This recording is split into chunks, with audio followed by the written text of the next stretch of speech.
Okay. Continuing on, catching up.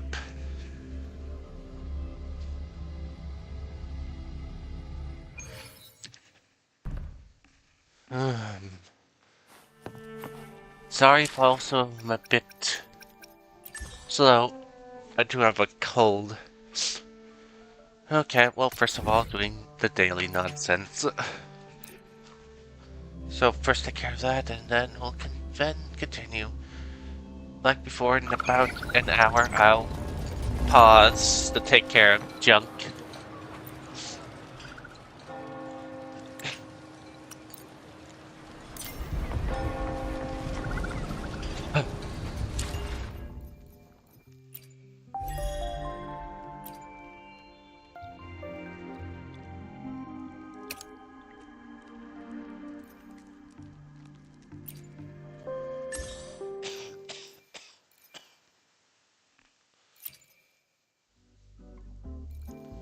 Meanie, we'll just do this one.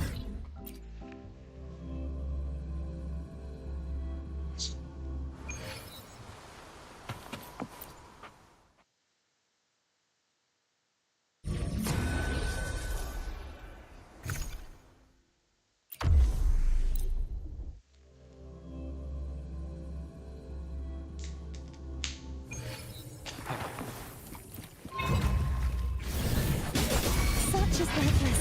Together we fight.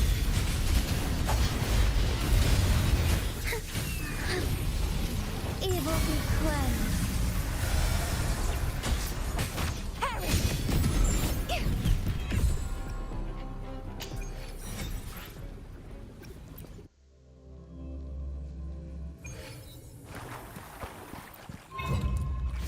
Such is their bliss.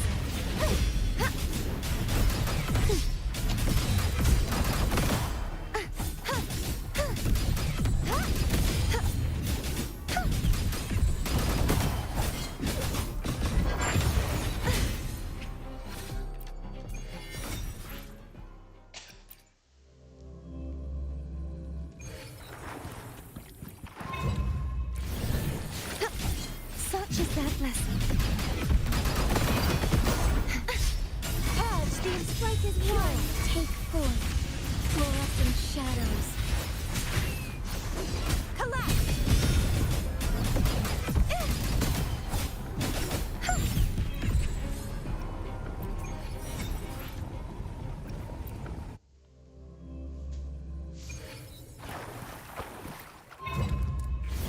Such is their blessing.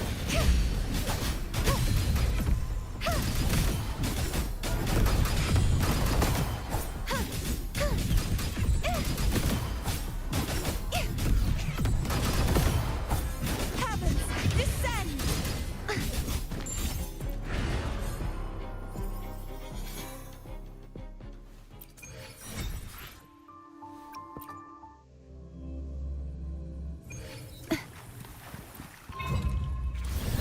Such is their blessing. Together we fight. Take flight.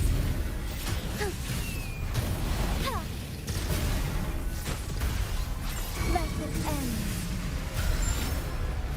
Shine forever.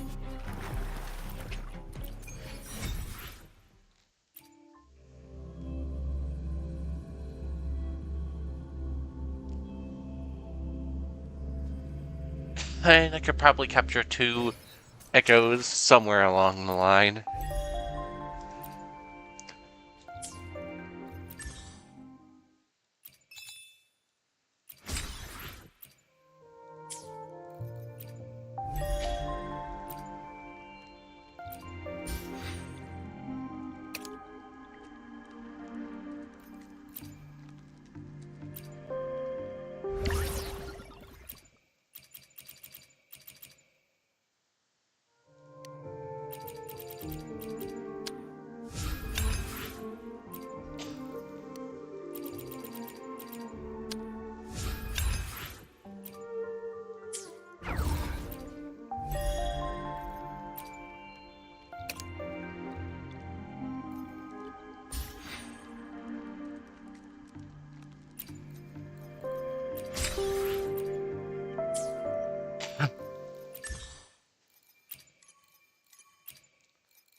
Hmm.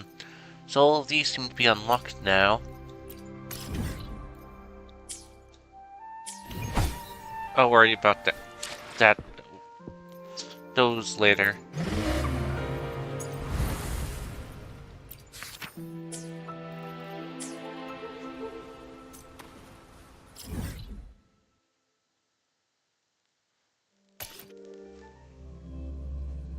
All the way back to whatever, Gladiator Land. When I grow up, I'll be the strongest gladiator. Try this art form, indoor style lucre milk. And now we're offering a limited edition special. More! More!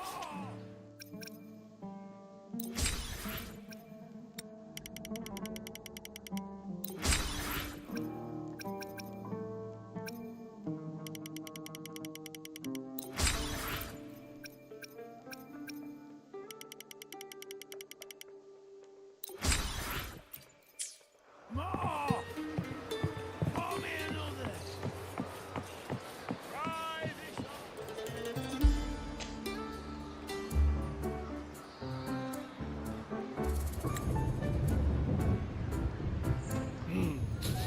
Muggy day. Sky's gloomy, air's all wet. Oh, man.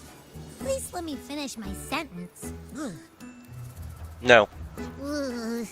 Cold, cold, cold. Oh. And suddenly it's bright again. All right. Huh. I'm famished. We barely had a bite sprinting all the way here from Raguna. Whoa! Pinch me! This is a feast and a half!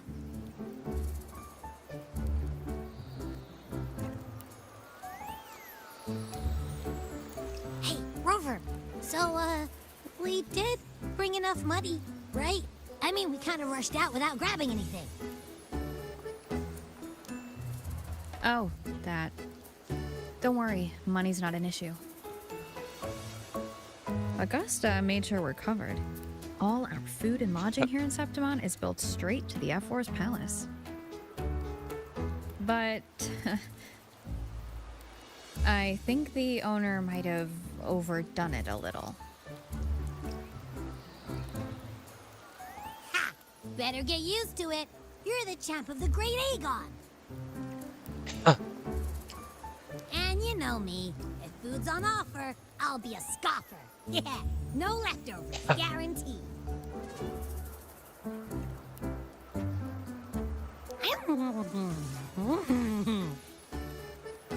Free stay, free meal. Zephyr really knows how to treat guests. Maybe we should, hang around a bit longer.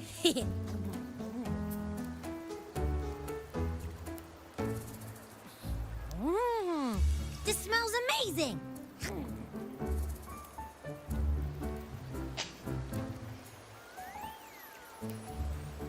Abby, what do you think Imperator wants me to find?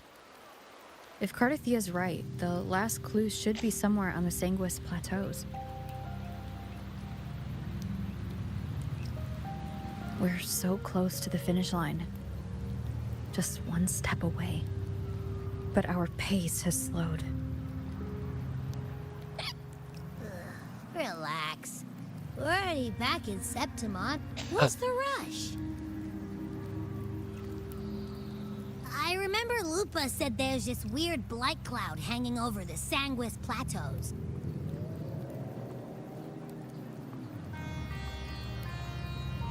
And when the high tide, or whatever, rolls around, all the gladiators go there to hunt tacit discords.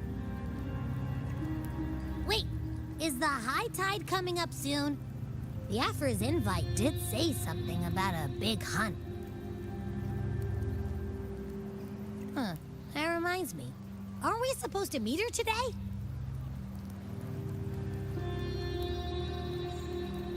A messenger came this morning. Augusta is dealing with an emergency, so our meeting's postponed. Looks like it'll be a while. An unexpected change. It's throwing everything off course. I don't like the feel of it. And why me for this hunt? If it's about the great Aegon, the messenger said none of the other gladiators were invited.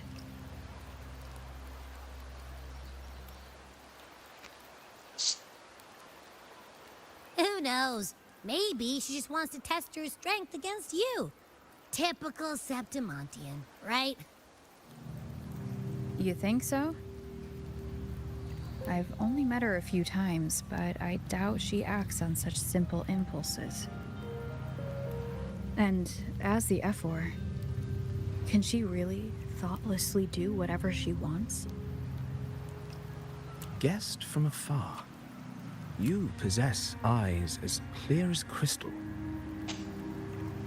But what troubles you so that eyes once bright as the highland sky now darken with rolling clouds?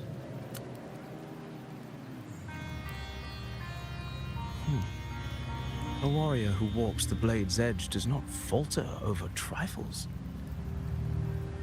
The clouds, if I may guess, are cast from the throne. At the peak of Capitolini Hill, beneath the pale walls of the Ephes Palace, secrets lie buried. And the most intricate among them are those born from the pursuit of power. Even one as honorable as the Ephor must learn when to be ruthless. In Septimont, a city forged in iron and blood, anyone who seeks the throne without knowing the cost is no better than a lamb marching to the butcher's knife.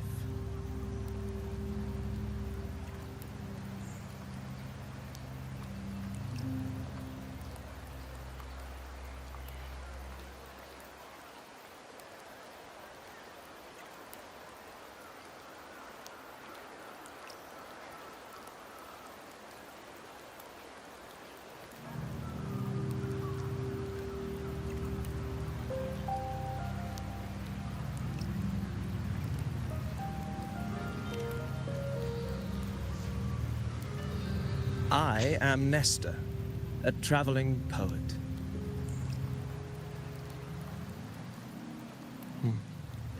The rains in Septimont never seem eager to leave this season. So then,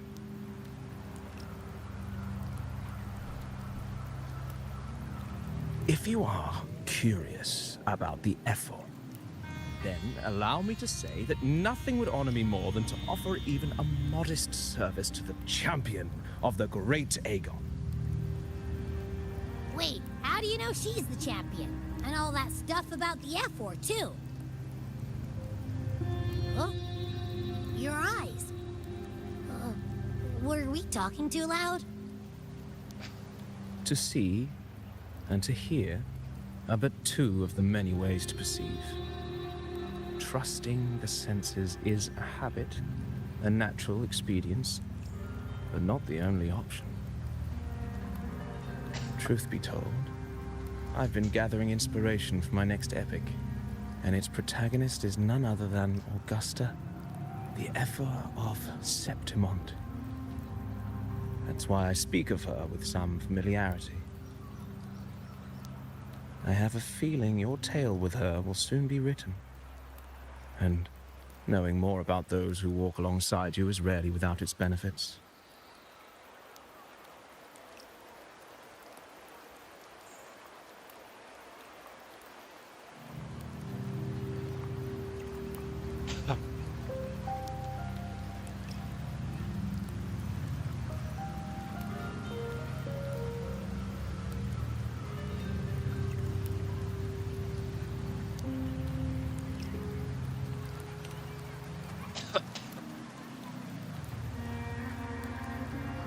Augusta, a girl of humble birth, a resonator of modest talent, a commoner without noble patronage, and yet from the den of wolves that is Septimont City, she rose and eventually claimed her place.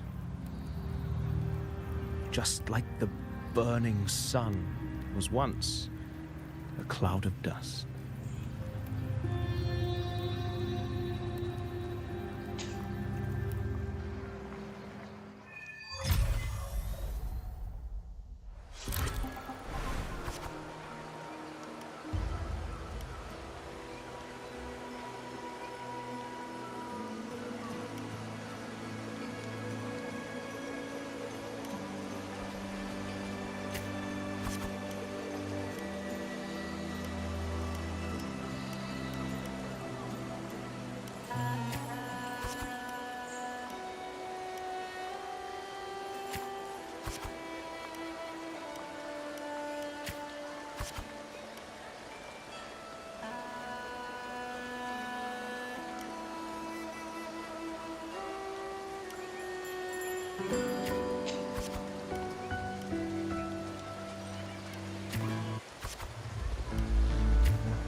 fail enough times, and you might eventually succeed.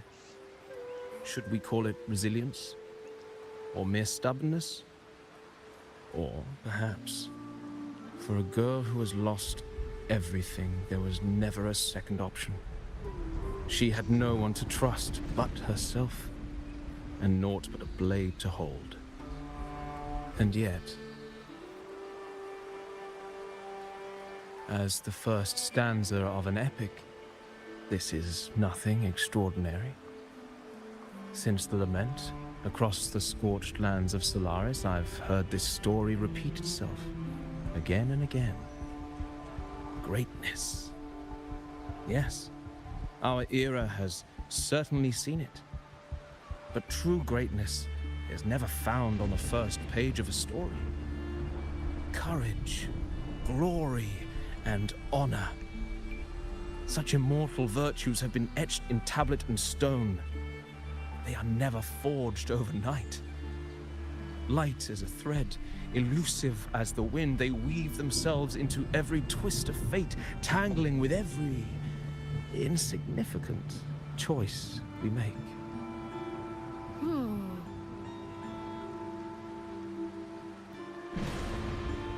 I don't know. It's just unbelievable. The Augusta he's talking about, and the F-word we saw in the arena. No way they're the same person.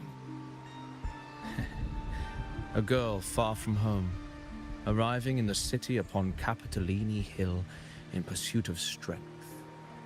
No title, no status, no wealth. I doubt anyone at the time could have imagined her rising to where she is now.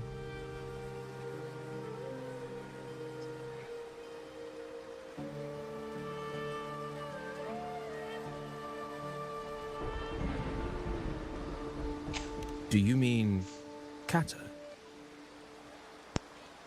Do you believe Kato handed her that final victory on purpose, and that his scathing words were a test of her resolve? Then Kato must have been an idealist to place his faith in a girl with nothing to her name. Now, why don't we keep this question in mind and see where the story leads us?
I'm gonna go use the restroom.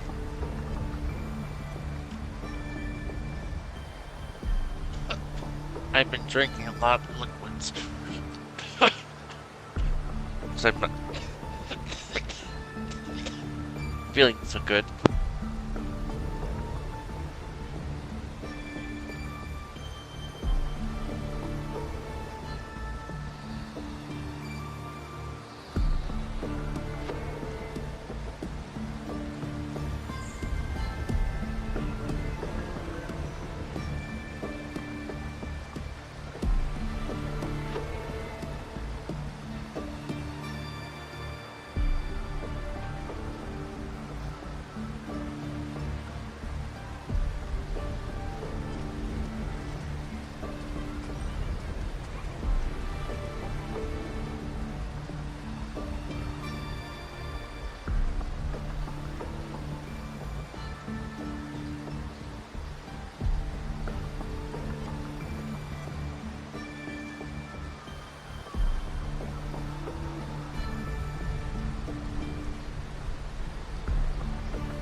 merely the rough shape of a short epic. This is all I can offer about the Ephor.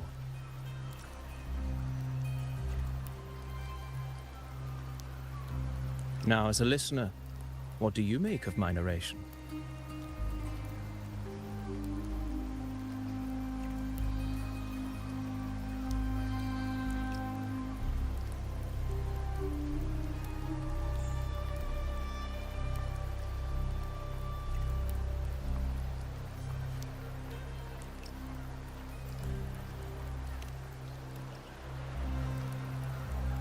Unembellished opinion. I appreciate your honesty.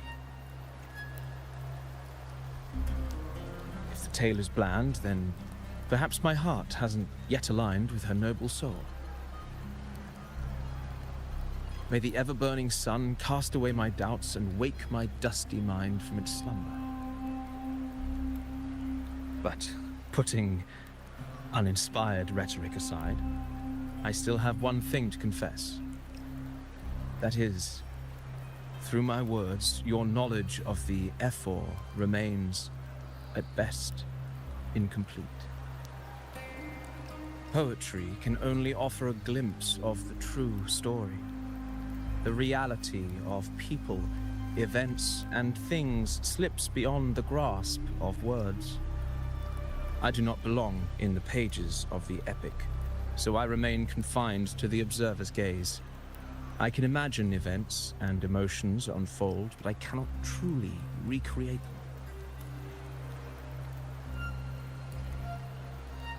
Here's some advice for you, though I hesitate to call it such. If you want the truth of a story, step into it. Become part of it. The opportunity stands before you now.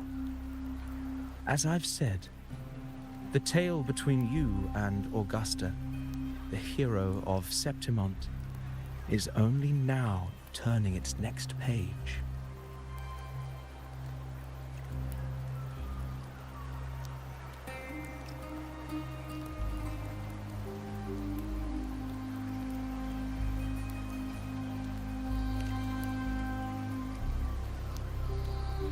It's not difficult to see. Fate flows like the stars, tracing their course. Your destination is written in the steps you take.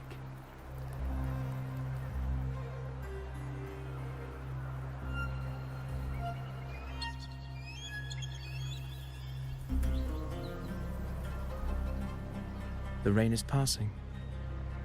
I hear it ceasing its symphony upon the earth. It is time for farewells.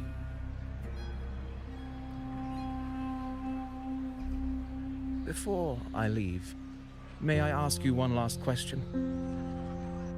What is it that has lifted Augusta to the seat of power? What is it that makes a ruler?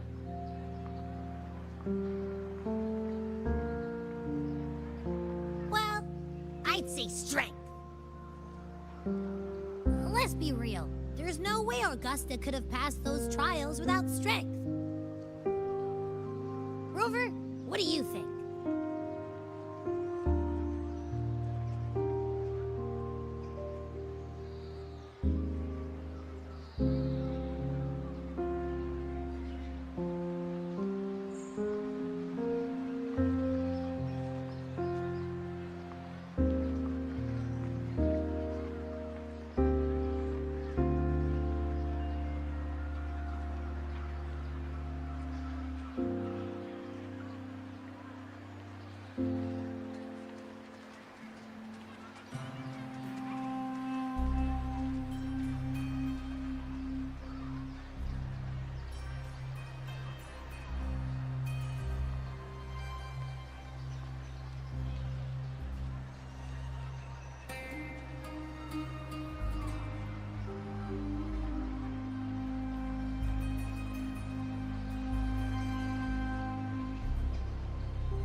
You needn't rush to answer now. Keep it in mind as you continue your journey. When the final chapter is written, the answer will reveal itself.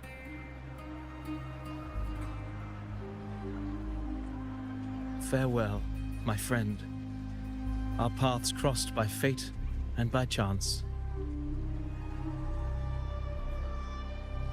Soon, after this brief encounter, everything about me will be gone with the wind. But you, your epic continues.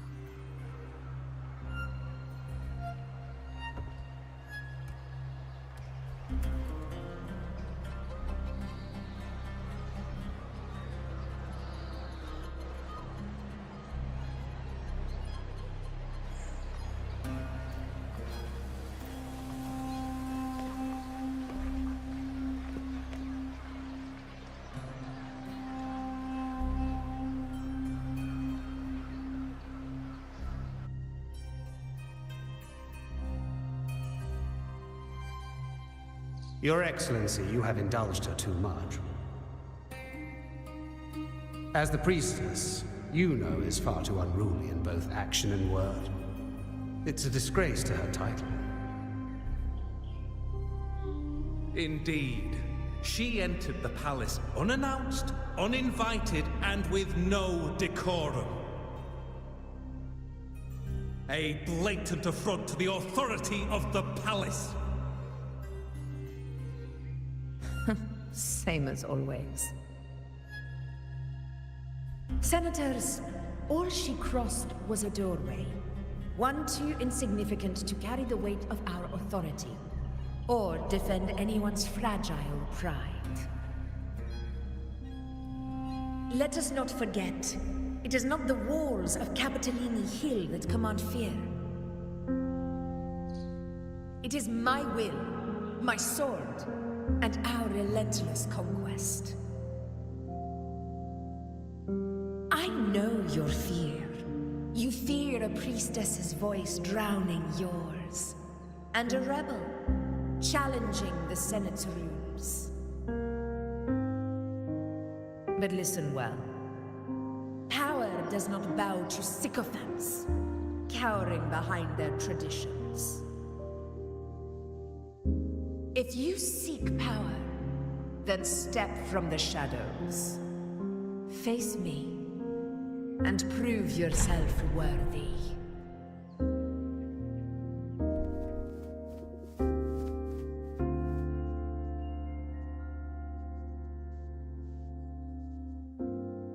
Took you long enough, Augusta.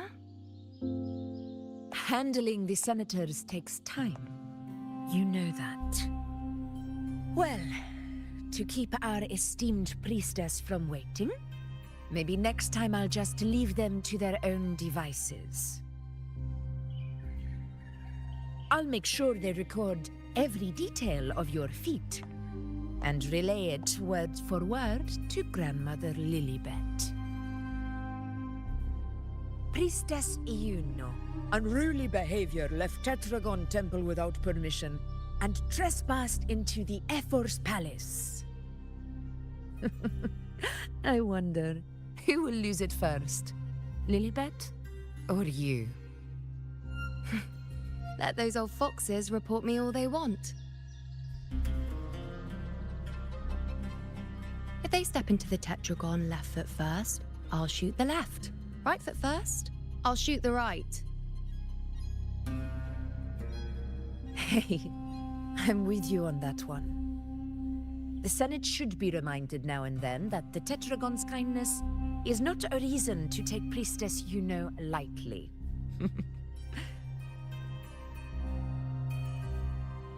Why didn't you wait there? I had everything handled. We depart for the hunting ground tonight. If anything changed, you could have reached me by my terminal. You didn't need to come all the way here. I want you free of duty until that day arrives. You're overthinking it, Augusta. I'm here to see that person. Grandmother Lilibet said her fate is one of unknowable void. Sounds intriguing enough to make time for.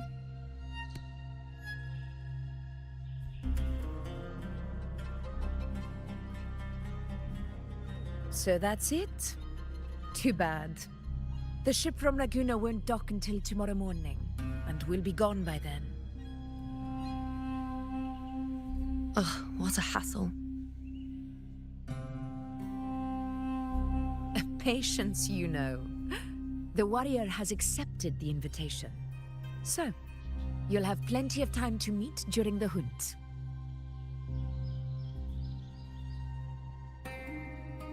Is there something else you want to say? I read Grandma Lillibut's Book of Prophecies. The hunt and our plan, neither end well. Are you sure we should go through with this? Risk does not trouble me. Peril simply requires greater strength. But really, when did you start caring about the temple's traditions?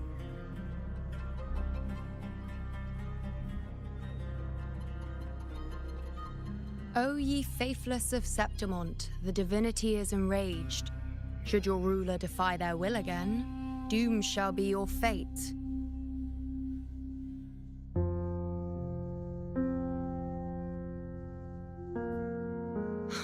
Lately, I've been hearing murmurs from the nobles again, about the ancient prophecy from Raguna.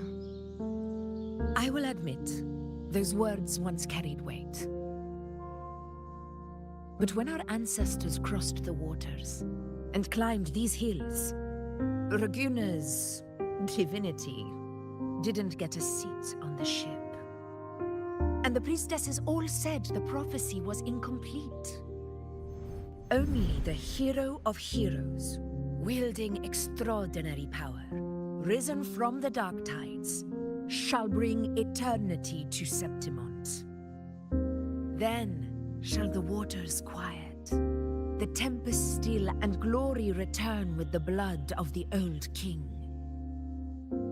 Do not forget, this is the other half of the prophecy.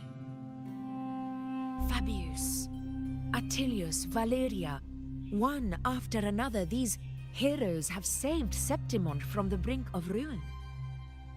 As long as a hero stands, no disaster can break this eternal city. What if this time is different? What if ruin is our fate? Then I will sever that fate with my blade.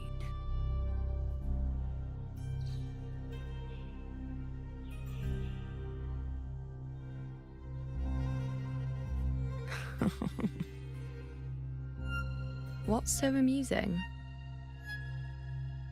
So, the fearless priestess Iuno can be frightened after all. But it's fine. If you're afraid, don't push yourself. I can handle this alone.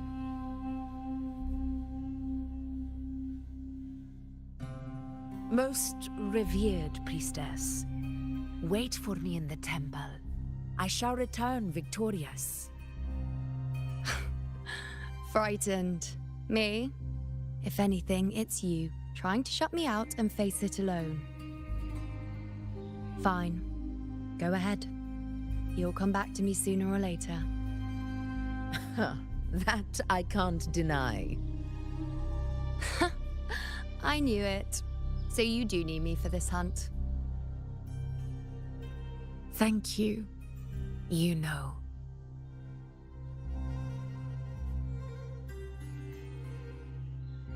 Why are you saying this?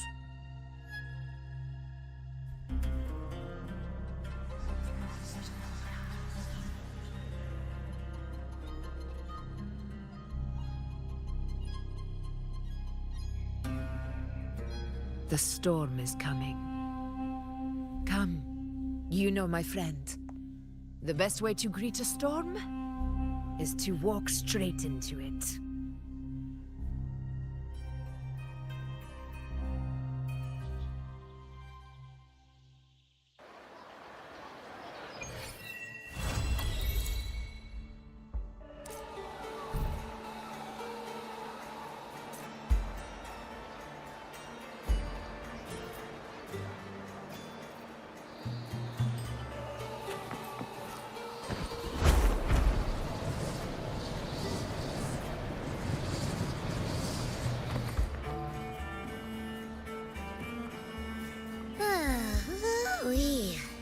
is a beautiful day.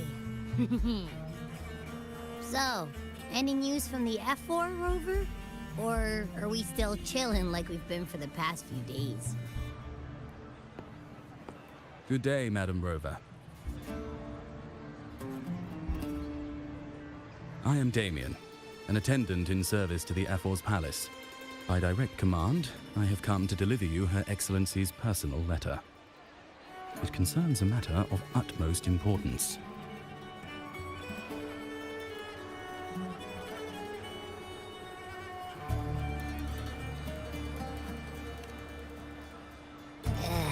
Me and my big mouth.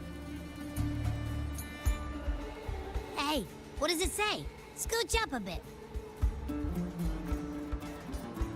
It says Augusta has taken care of everything on her end. She's ready to meet us at the F4's palace as agreed. It's most likely something to do with the hunt. We shouldn't keep the F4 waiting. Time to go, Abby. Oh, you mean now? Well, I'll think I'll sit this one out and leave all the heavy stuff to you guys. Chat for as long as you like. Just give me a holler if you need me.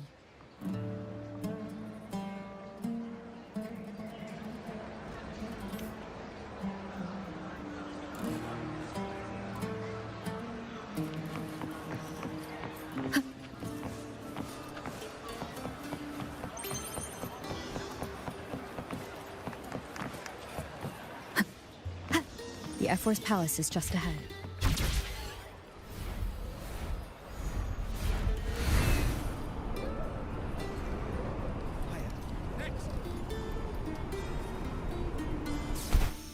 Looks like Augusta's already taken care of everything. Let's do this.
Impressive.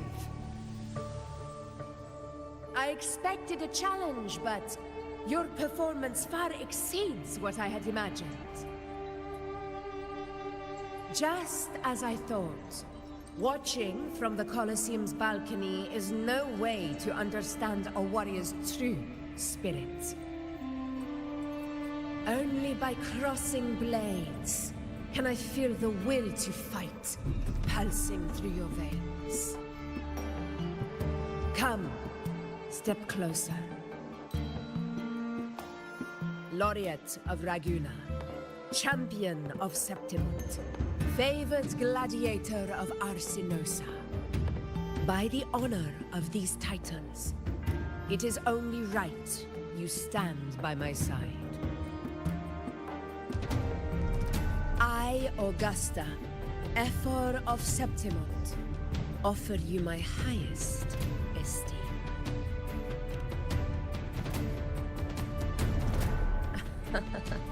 Simple and efficient. No need for pleasantries. Here we let our blades do the talking. The Septimont way.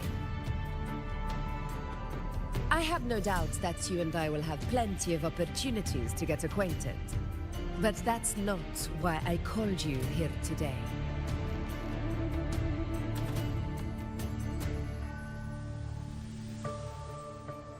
On my behalf, and that of the Ephor's Palace, I extend my deepest apologies for failing to keep our appointment.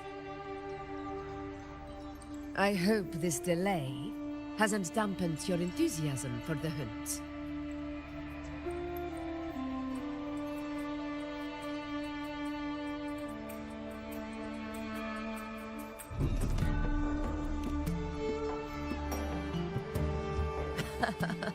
Tolerant and strong, just as I've heard.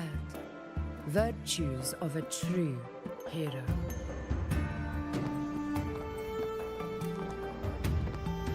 Well then, seeing that your interest still holds, shall we discuss it?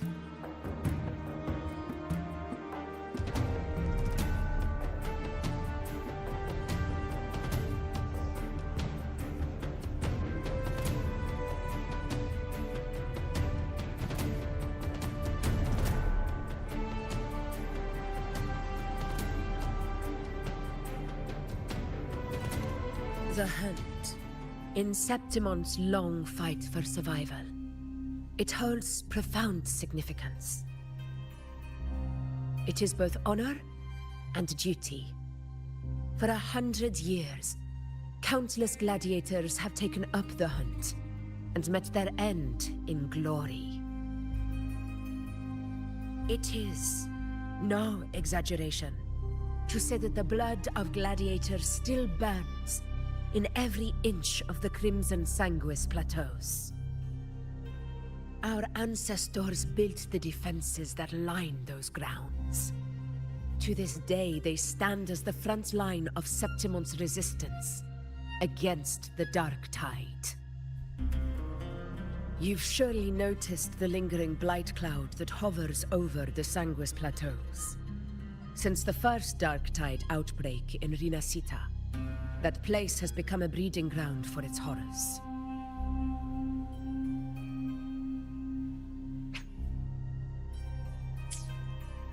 As you've no doubt realized, our prey are tacit discords, born from the Dark Tide. Only those who desecrate Septimont fall beneath the gladiators' blades.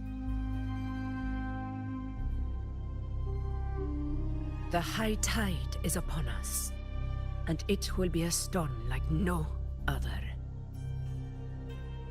My hunting party requires unstoppable warriors. Sacrifices are inevitable, but I believe you will be a banner that stands unbroken, Rover.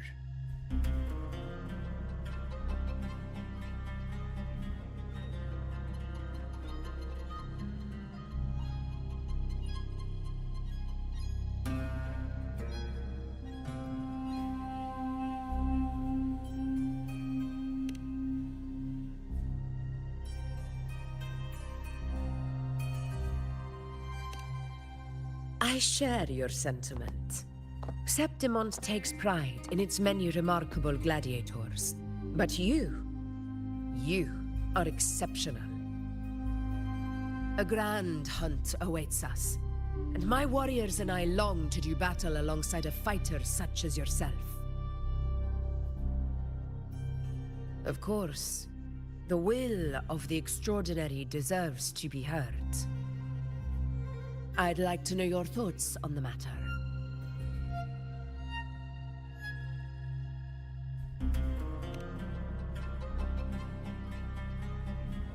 A straightforward answer. I like it. As for this goal of yours,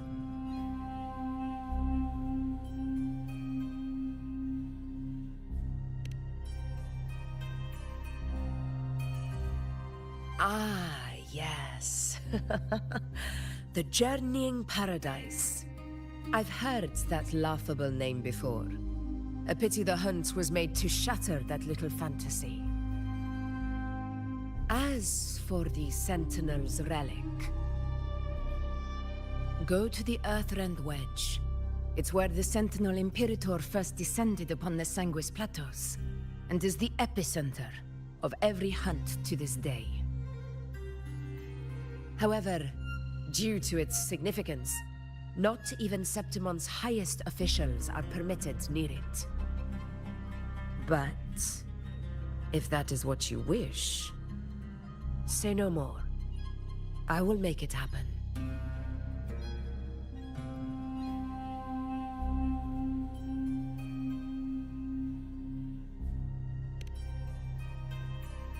The trust I place in you stems from your recognition of my character. I admire your honesty, and I will honor it to the fullest. Only those bound by trust can go the distance together. I look forward to the hunt ahead. It honors me to journey by your side.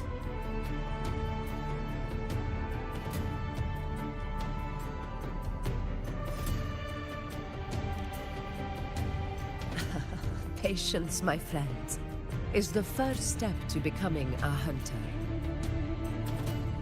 When the storm rages in the skies southeast of Septimont, I will await you at Tempest Cliffs.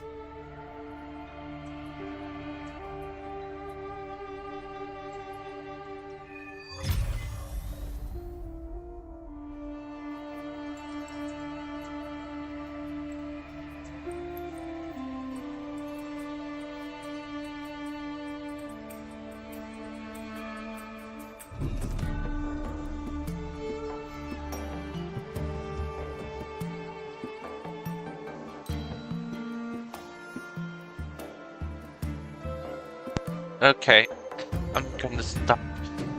Pause for a bit as I take care of stuff. So, I'll be back.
can't eat another bite.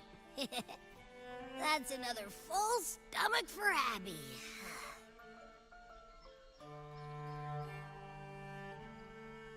Huh? Hey, Rover? Look, over there. That's a storm. Which means it's about time to meet up with Augusta. Tempest Cliffs. I remember, that's where she told us to go. Well, you better hurry. Same as always. Call me when you need me, and I'll be out in a flash.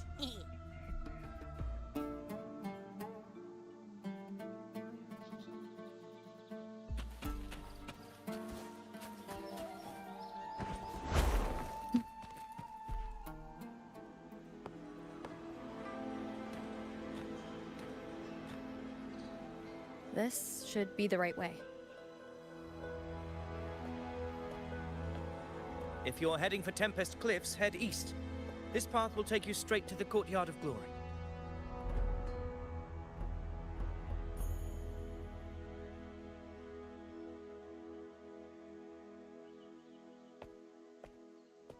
Or perhaps, would you care to travel with me? After all, we share the same destination. Your reputation precedes you, Honorable Rover. I am Gladiator Avidius, at your service.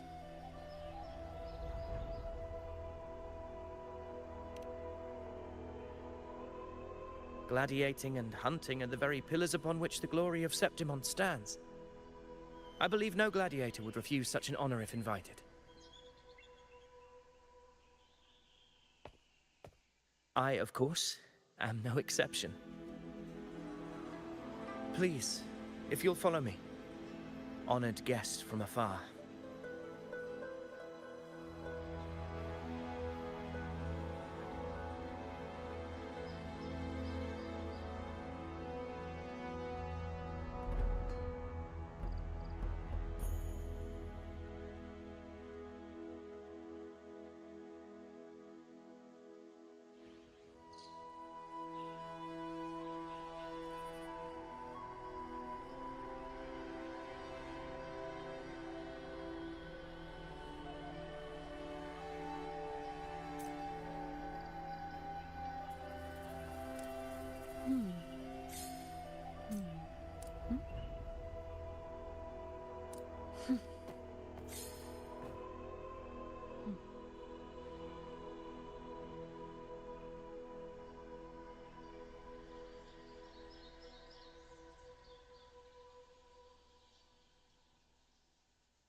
Augusta spoke of the great surge we are about to face. The Ephor speaks the truth.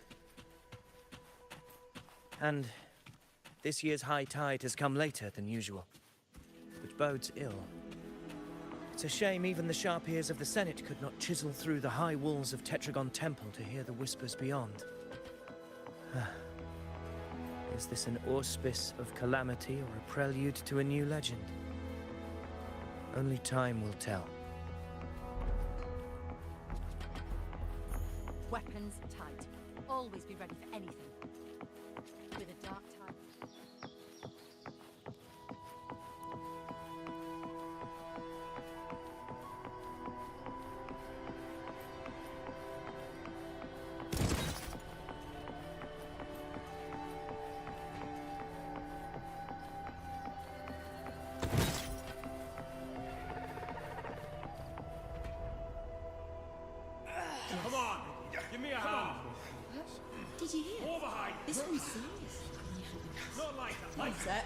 Yeah, almost ready.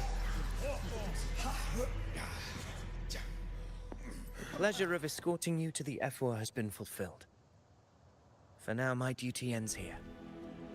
From here, we march onward to the hunting grounds, where the Dark Tide's creations may await us. When the time comes, it will be a true pleasure to see your skills in action.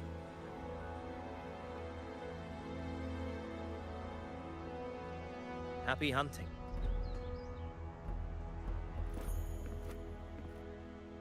Come, join us, Rover. The horns signal our departure.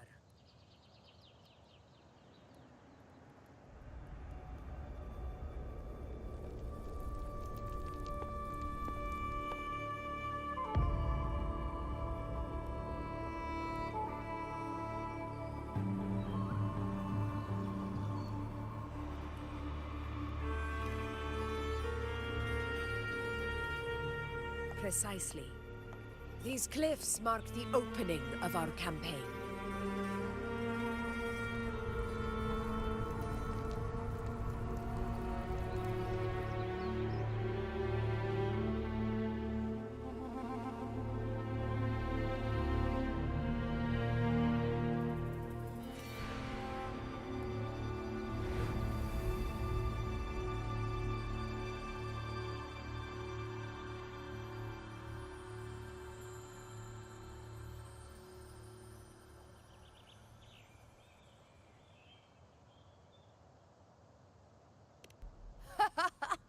Take courage, my friends.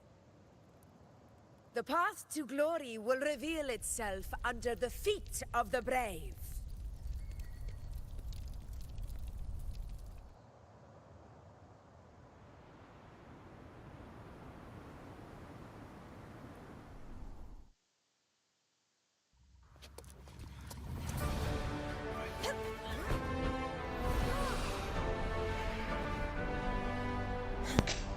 Wait, let's think about that. Were there any echoes that looked like that?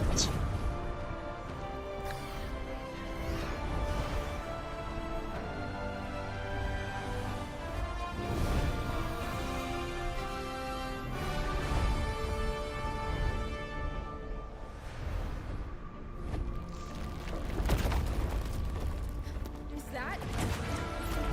Tentacles.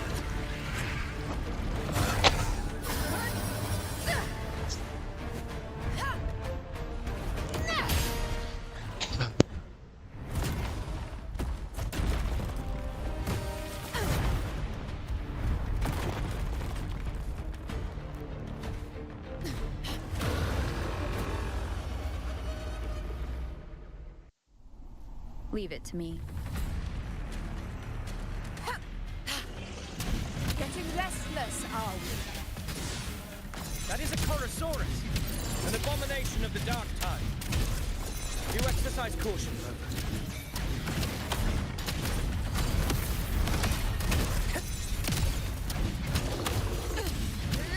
Invincible!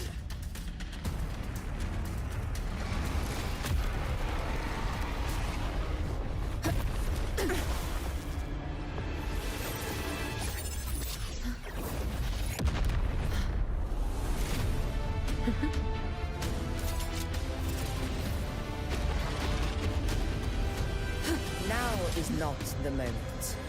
Let it flee. The path it takes leads deeper into the trap we laid.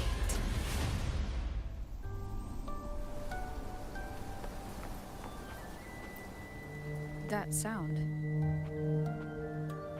It's from Hornet. An echo. It's signaling we retire for the day, that's all. Augusta, time to bring your party back to the Hunter's Den. Of course, Priestess. Your arrow couldn't have come at a better time. Seeing that Rover is here, I'll take that as a compliment.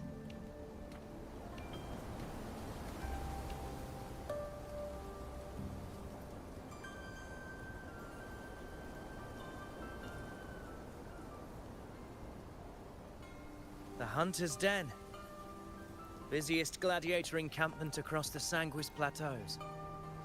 Nearly every hunter passes through here on their way to the hunting grounds.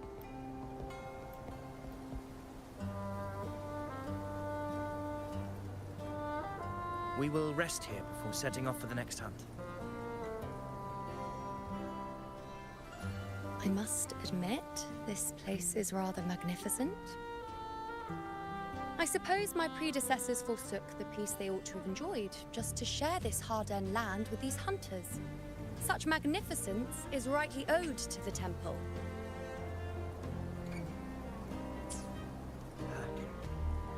The priestess's words are not without merit. I am well aware that I stand under blessings and will forever remember the sacrifices of the temple. Now, if you'll excuse me, I'll be taking my leave.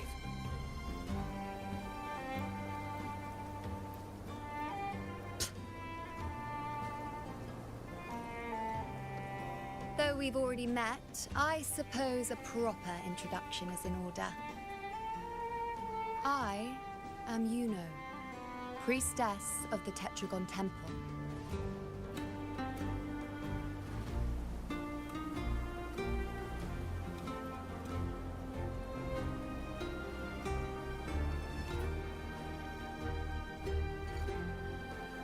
Well, aren't you caught up on things?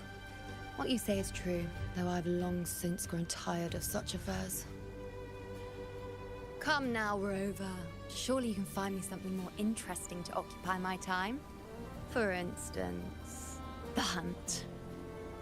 Quite frankly, when it comes to dealing with the Dark Tide, none of these gladiators can hold a candle to me. Ha! Look at those looks. I've seen them all before. What can I say? When you're as dazzling as I am, jealousy tends to follow. I'll be making my way back, Augusta, lest my shine further sting the eyes of certain people. If you find yourself with free time later, consider visiting me at Tetragon Temple. Not every Outlander is granted access to its sacred halls. Make the most of it.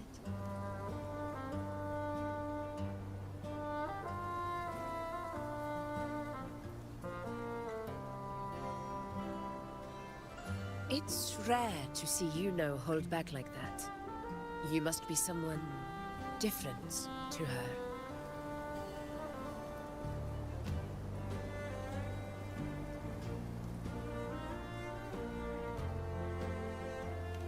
Perhaps we do share some common traits. Don't let her unruly side fool you. She is as dependable as they come.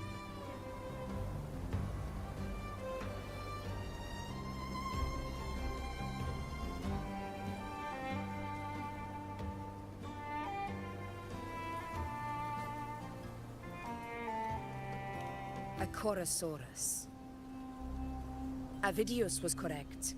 It is a tacit discord born from the Dark Tide. What he didn't have the chance to tell you is that it is the deadliest Chorosaurus of them all. We call it Tyrannos. A vanguard of the Dark Tide that rides its surge to reach our lands. The Threnodians' attempt to plague Septimont never came to fruition. But do not mistake that for victory. Our enemy will not bow so easily. The Dark Tide, immortal and indestructible, carries out the will of its creator, the Threnodian Leviathan. Only the Earthrend Wedge, that bears Sentinel Imperator's power, can sever the link between the Dark Tide and the Threnodian, burying the calamity deep beneath the Sanguis plateaus. The hunt is how we disrupt the Dark Tide's frequencies, by capturing and eliminating its creatures. However, the Earthrend Wedge's energy range is limited. Our mission is to deliver a true death to our prey. Meaning we need to hunt and kill the beast near the Earthrender. Is that how we stop the dark tide from spreading? Yes, and it must be done within Maroonwood. This confrontation with Tyrannos was expected, but it's not a fight anyone is eager to face. That beast is well aware of our plan. It's no mere prey. In many ways, it's a cunning hunter itself.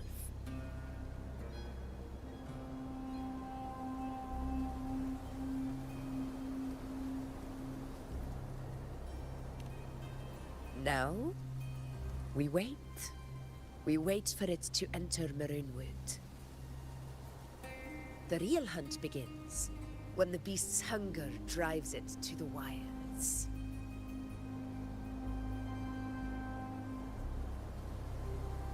Your Excellency, the Senators request your presence in the main tent. It's to discuss plans for the hunting operation. Looks like I'll be occupied for a while. Relax. Take a walk around camp. The hornet's blare will sound our next departure. It's a sound that can be heard across the canyons. You won't miss it.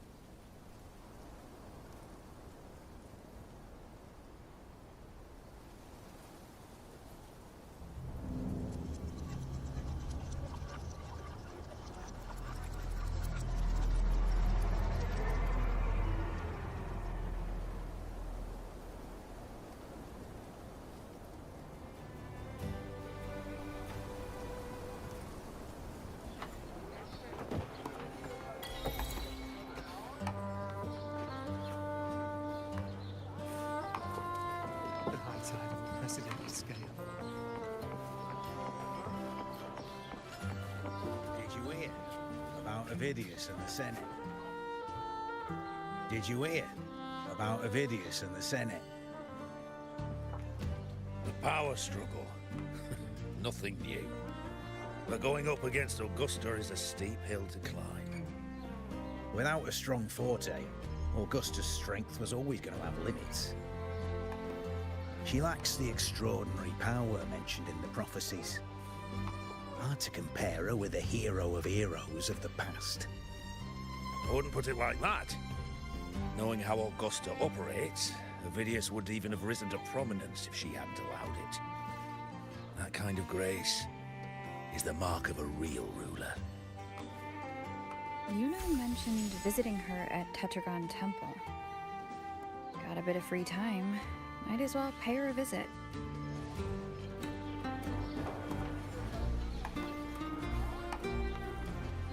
Did you hear about Avidius and the Senate?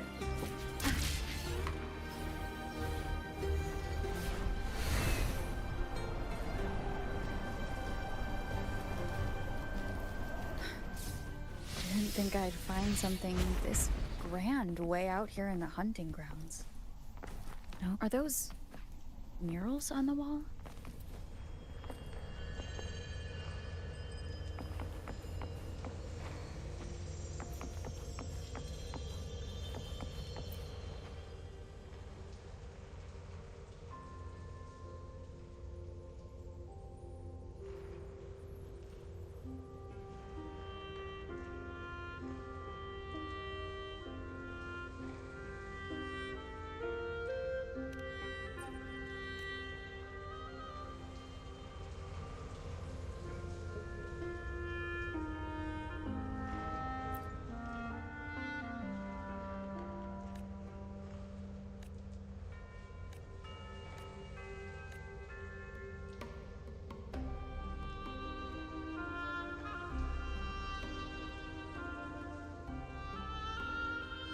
Good day to you, Madam Rover.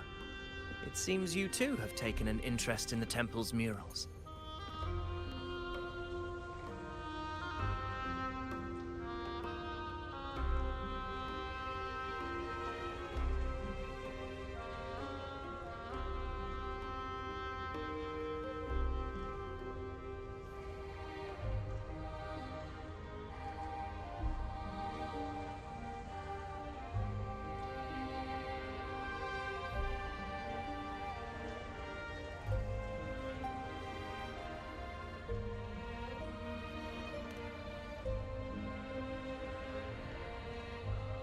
They are the works of past priestesses. They depict prophecies glimpsed in the sacred flames. Ones already fulfilled, and ones yet to come. In any case, all these murals point to two prophecies of importance.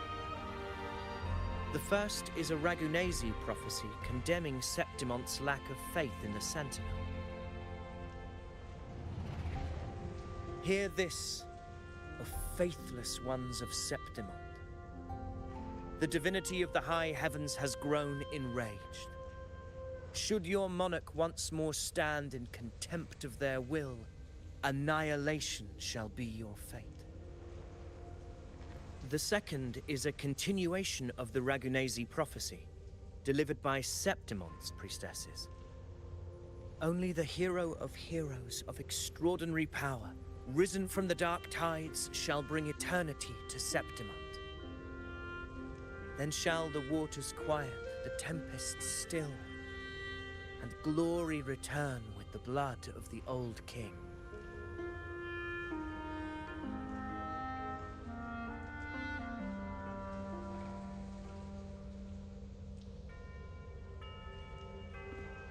You seem drawn to that particular mural. It tells of a calamity yet to come. And, as always, the hero of heroes, who shall rise among us to turn the tide of fate. Yet the identity of this hero remains a mystery. Coincidentally, much like the absent part of this mural, the prophecy of our victory over the coming disaster remains untold. Whether the priestesses can't foresee the fate that awaits, or whether the true prophecy is meant to remain hidden, is indeed a question worth pondering.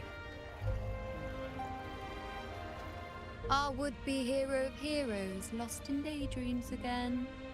What is it this time? Staring at an empty wall, hoping one day it will bear your name? I happened to wander by, passing the time as one does. No need to trouble yourself with someone as inconsequential as I, priestess. Inconsequential?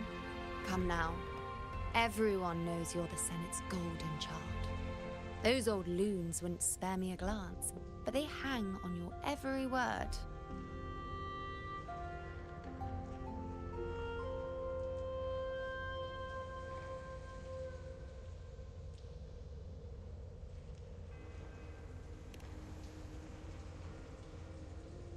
Have you been waiting long? Oh, I can't believe he got to you first. Isn't paying respects to the heroes fairly commonplace? Surely we needn't allow rivalry to come between us, priestess. I'm not blind to your tricks, Avidius. Do you really think Rover would take sides with you? Let me guess. Eliminating Tyrannos and the Dark Tide before anyone else would be the perfect act to prove you're the prophesied hero of heroes. 4 expeditions to Main's Deep, plus a Home Leaf medal, and now you think you can usurp Augustus' place? Don't make me laugh.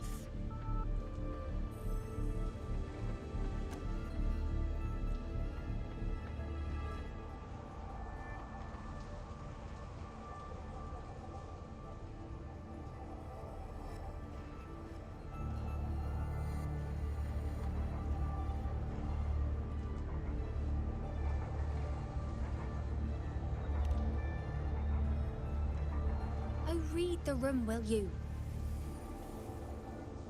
Please. I don't deny that I am ambitious and aspire to better my station, but I value my duty to defend Septimonte's glory just as equally. Should I become the next hero, Septimont would be spared when the next calamity arrives. Is this not what the Tetragon Temple has prophesied? Why you...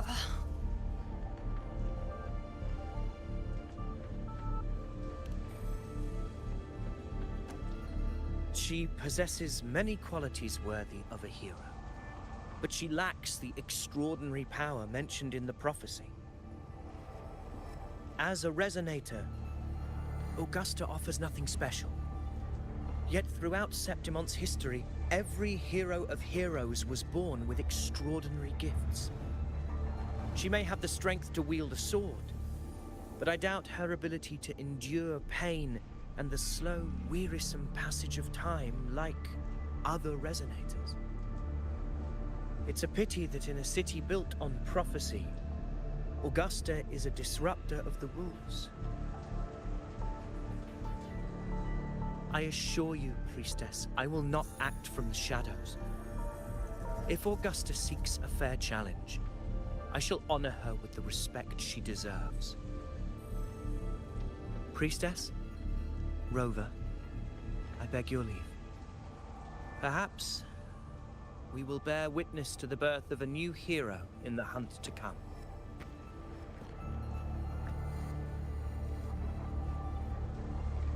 Well, there you have it. That's the gist of it. Finally, some time together, and now it's all ruined. I don't understand. Given Augusta's prestige, the Senate has no real advantage in seizing power. What's their angle? It all started when Augusta shook things up the moment she became Ephor, especially in rooting out corruption within the gladiators Aegon while ignoring the senators in the process. Naturally, it ruffled some feathers. Some even accused her of undermining the spirit of gladiating. In reality, they're just upset their piggy banks got smashed. More importantly, this is exactly the kind of chaos Augusta wanted. That idiot. She even went so far as to say, the citizens of Septimont only need to be loyal to Septimont, not her, Augusta. And then, like it's nothing, she tells me that the Ephor position only matters when a strong gladiator wants it. She's even more stubborn than I am.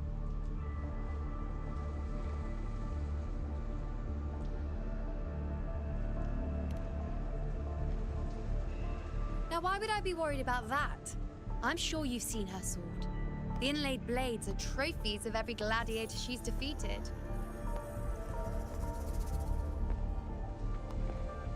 Even ones with decent resonance powers like Avidius, she eats for breakfast. Though Avidius makes me rather uncomfortable. It's got nothing to do with his stance, it's more of a hunch. Something about him feels unnatural.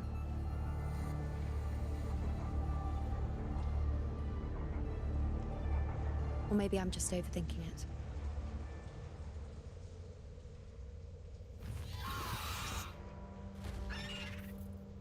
It's the Griffrex. It appears our prey has finally come out for some fresh air. We'll meet again later. But next time, I'd like your undivided attention. No distractions, hmm?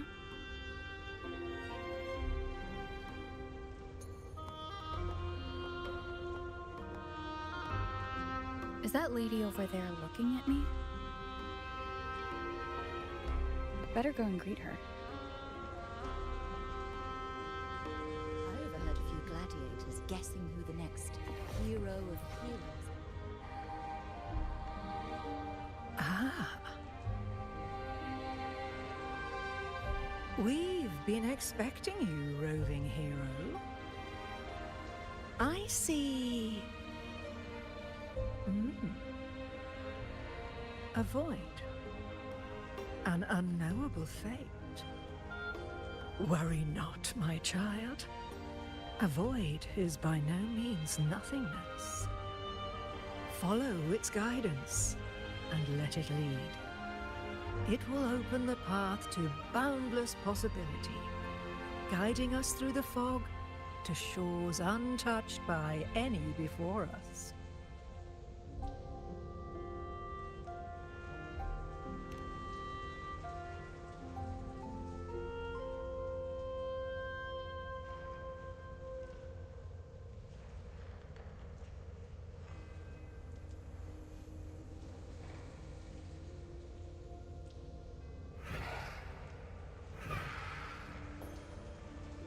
Perfect timing.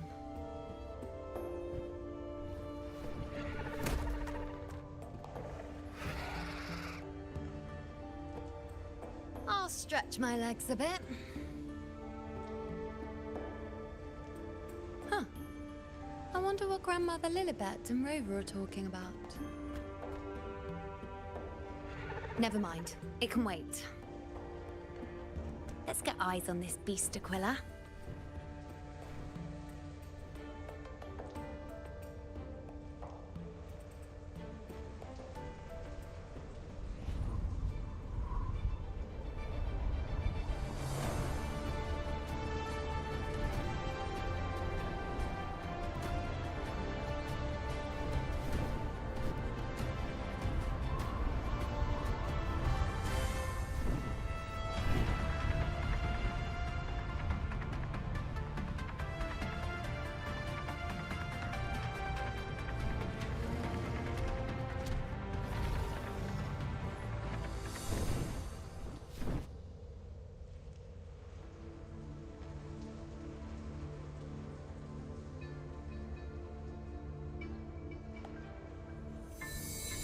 Spirits of the hallowed land, answer my call. May the eternal sacred flames grant us boundless sight.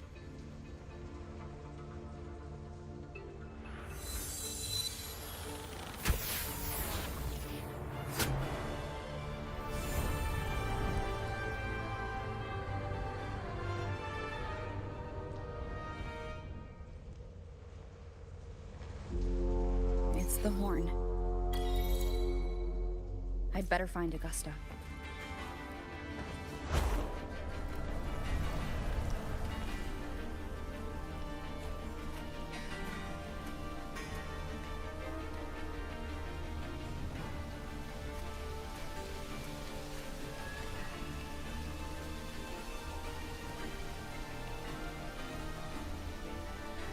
Over there.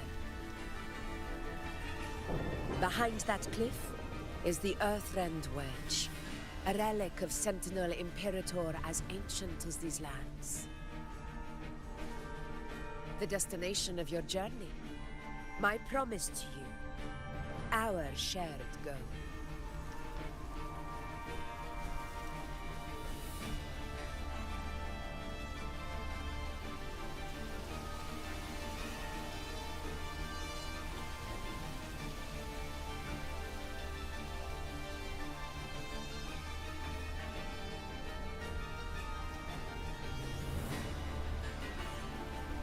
I hope I can get this patch in.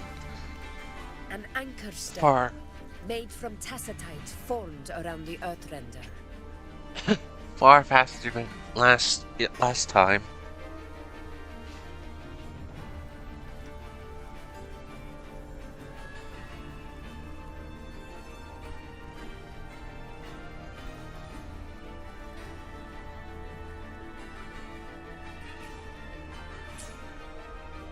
It contains a fraction of the Earthrender's power. It offers no defense capabilities, but it can at least serve as a temporary measure to hold off the Dark Tide, or its creations. We need to deploy 3 of these in predetermined locations across Marinwood to generate a force field. This will drive the Chorosaurus to the Asphodel Barrens in the lower levels. It's nice that they leave these in case you don't understand what's going on. But I can care less. It's just hey, go do this, this, and this, and kill. That's all I can really understand. The field blooming with asphodels is where the hunting party can safely reach the lower levels. Judging from the height, it's close to the Earthrender's base. In that field of glory, we will grant Tyrannos the death it deserves. Now thinking about it, I think I may actually leave 3 patches behind, actually.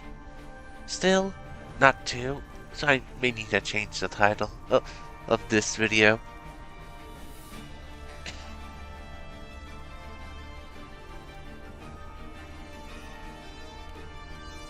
Tyrannos' calling card as the vanguard of the Dark Tide. Our prey isn't exactly known for playing by the rules. The Rinwood lies on the other side of these cliffs. That beast has reasoned we're likely to take to the skies on reflexes, and has laid an ambush, waiting to drag us down into the abyss. A Chorosaurus that knows how to set a trap, waiting for its hunters to walk right into it. Quite an interesting opponent.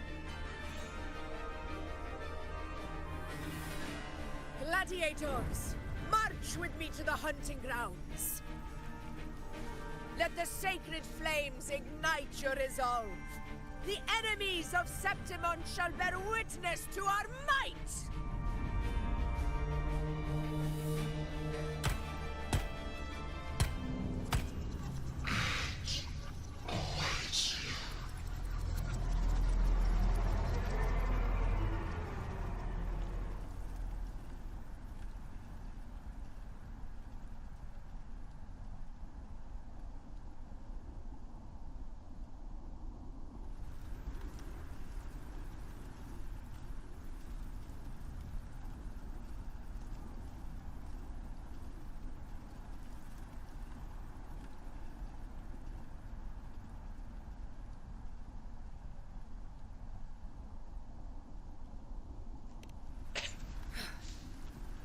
Let us be on our way.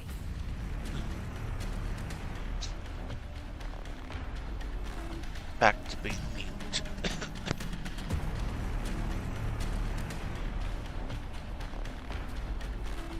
Something's not right. Be on your guard, everyone!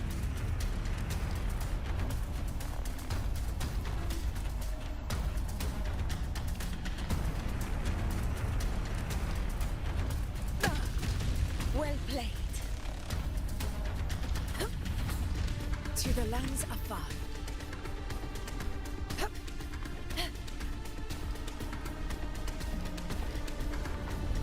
The ground is collapsing! Watch out!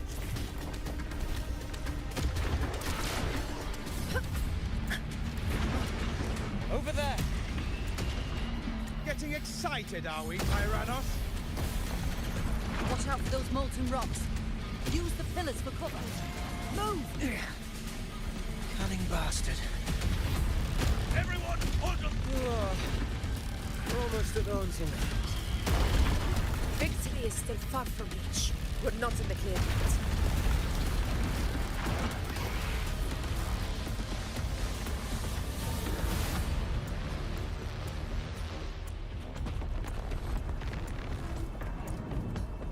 Rocks above!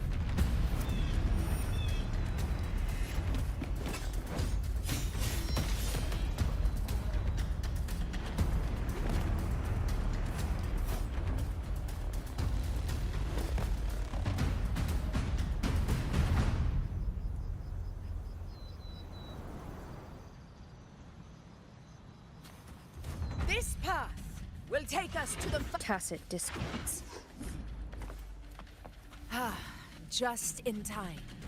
My swords had enough of waiting.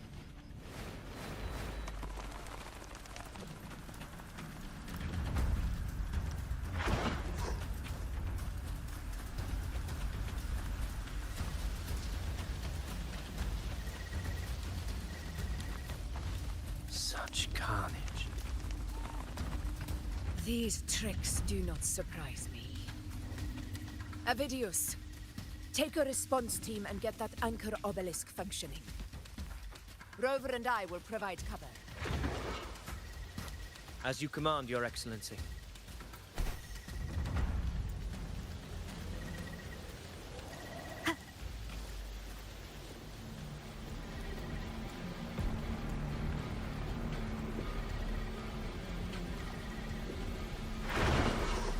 Honor cannot be signed.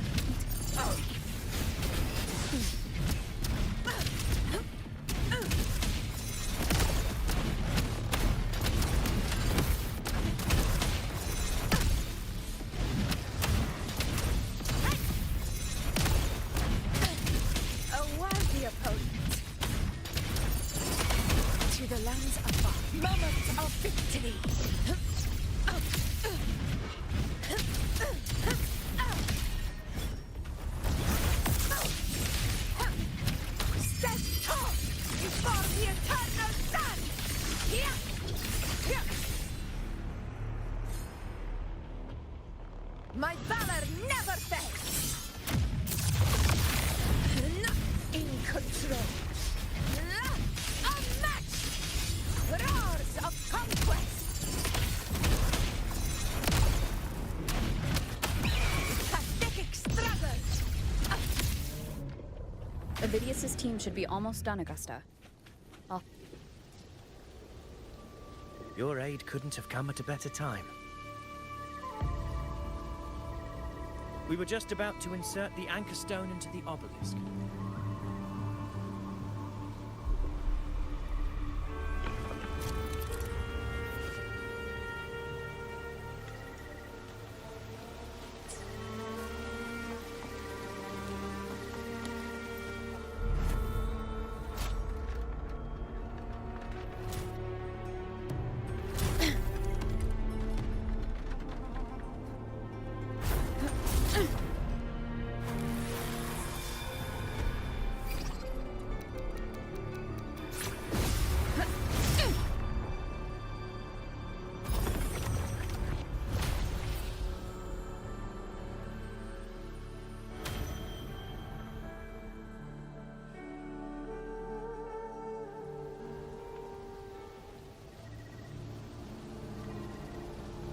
Excellent work, Thor.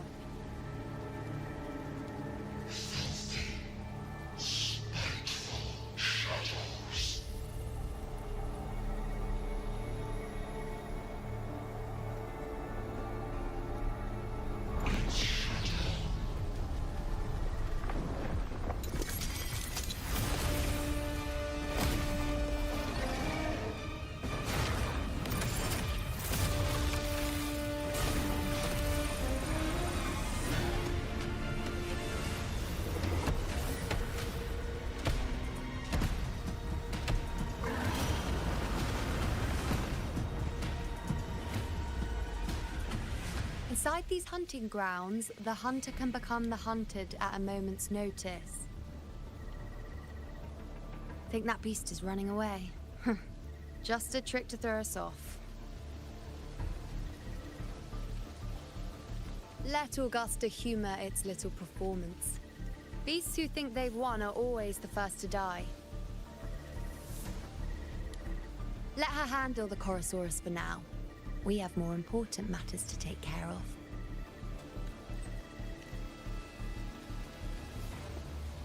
Oh, surprised to see me? I've already shared my interest with you. It wouldn't kill you to remember a few things I've said, would it? But fine. Since it's you, I suppose I can let you in on the secret. The Chorosaurus is just an appetizer. I've got bigger fish to fry. And so, why are you wearing a swimsuit? For an outfit? I just can see the joke of the character wearing more, concealing more of her body wearing a swimsuit. Like in Final Fantasy X-2, Riku's default outfit, which is the feet outfit, shows less than Riku's canonical swimsuit, where she wears a one-piece swimsuit. And her one-piece swimsuit covers more than her default job of thief.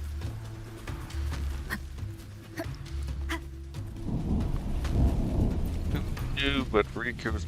So, with your thief mode, you're gonna be wearing equivalently just underwear and mini shorts. The next anchor obelisk is on the other side of the plateau. Impeccable timing, my dear priestess. Consider this a privilege. Wing rays are here too, huh? Does that surprise you? Augusta and I have prepared it all well in advance. Ride the winds and let's soar over these cliffs together. But apparently when she's wanting to be in a swimsuit, she decides she needs to shy up. It's not like she has much to show. Well, I guess technically by that point she's 16, but of course this is Final Fantasy world, where all practical You've lost purposes, sight of Augusta and the well, she Chorosaurus. would tend to happen 2 years after, so she's Let 18, me see your terminal, Rover. I think. Or was she only 16? Doesn't really matter. Paul Fantasy World, she's legal. There. Try using the sensor. You catch on quickly. My resonance power can reveal hidden traces of the dark tide for a short time. With these marks, yes, you're not wrong, but the beast also has its eye on them.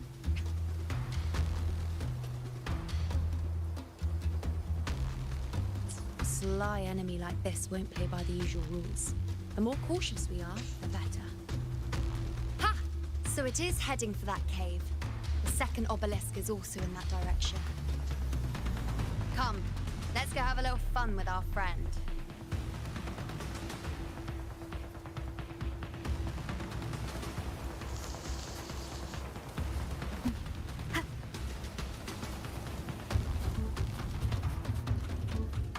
Oh.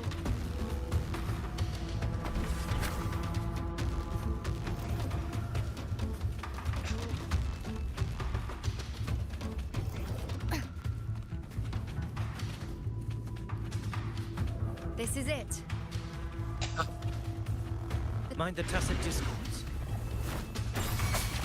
I'd be more worried about yourself, would-be hero. Try not to slow us down.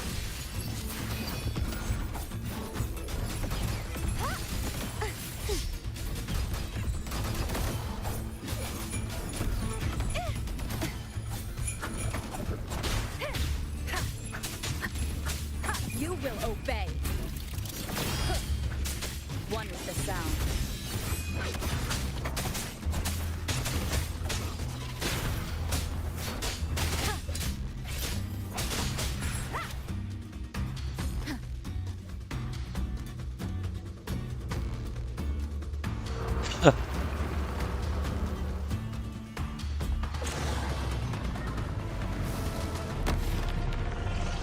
Watch out! How did it manage to get here? There's an opening in the floor. That's our way out. Well, technically we can fit through this gap right here. No? Come on, that wouldn't be any fun. Let's go through the hole in the ground. But it would be quite easy to just walk through right here. I said, let's take the more fun route. Fine. People want to make it all so troublesome.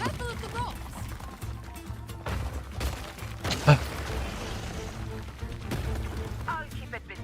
Now is your chance. Go.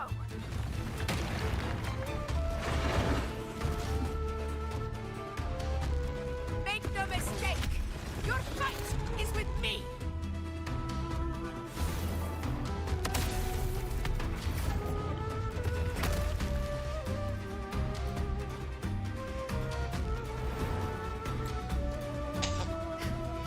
Augusta.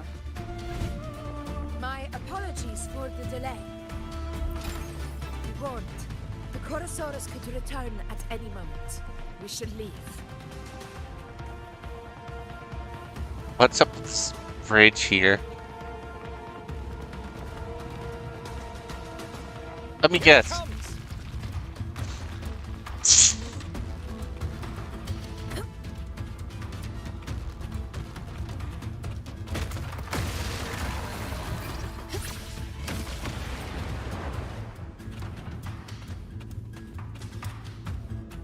There's grape juice down there.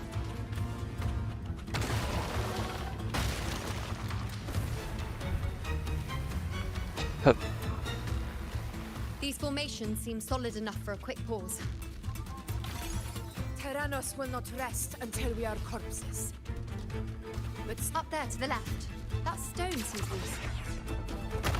Pull it down, Rover. Stay behind me. Honor cannot be in control.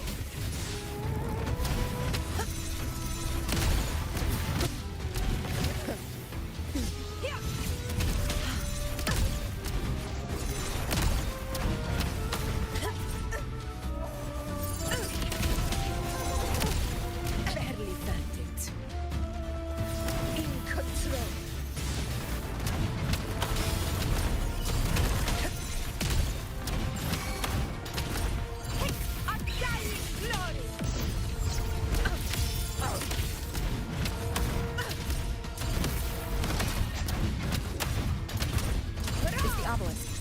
it to me.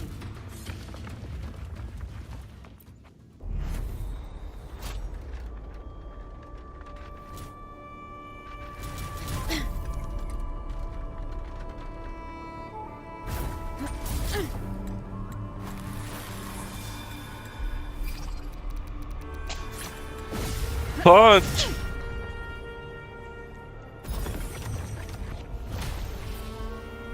Now we just need the sound effects. And it can make it sound like a God of War game or a Bayonetta game. Splendid. Let's keep up the momentum.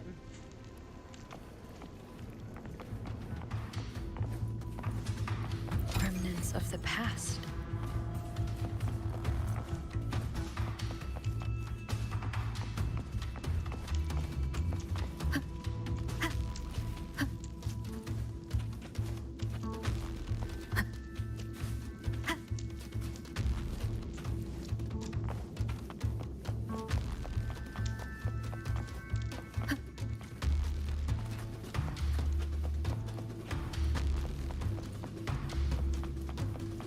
An unexpected discovery.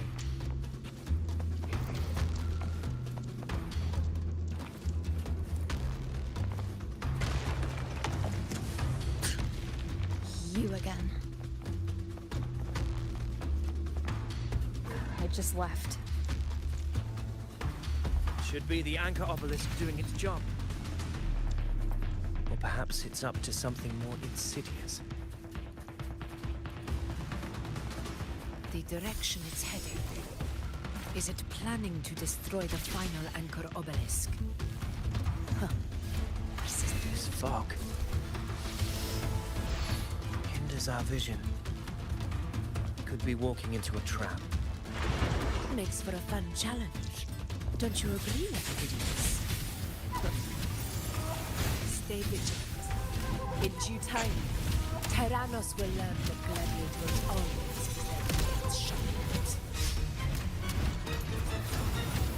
Roars of conquest! Fight or fall. How such is that lesson? Take 4.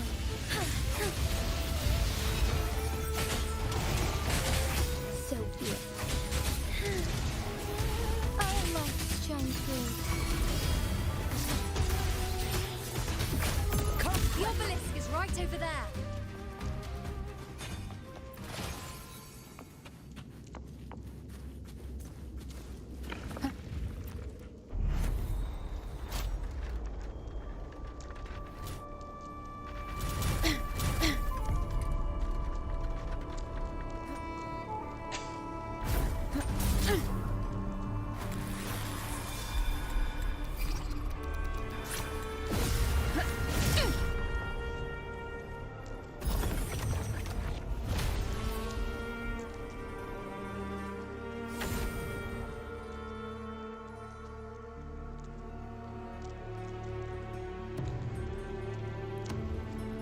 Good.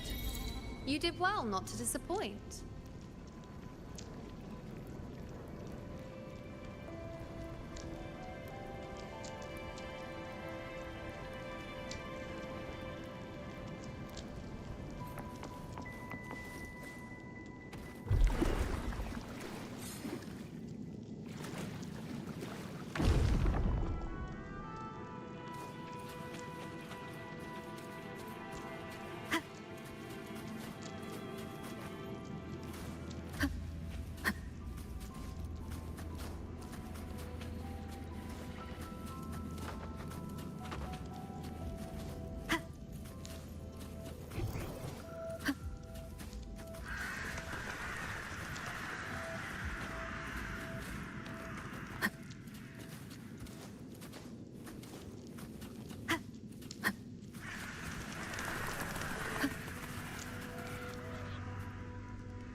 Augusta, Tyrannos is heading for the Asphodel Barrens. The net has been cast. It's time to reel in the prize.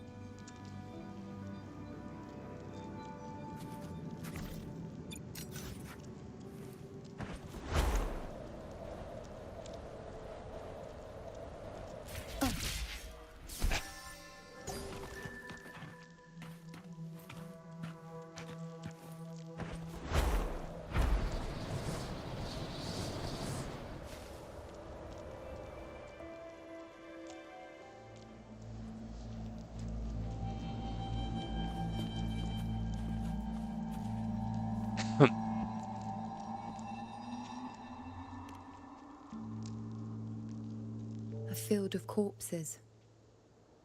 Horrifying, isn't it? This is Tyrannos' birthplace.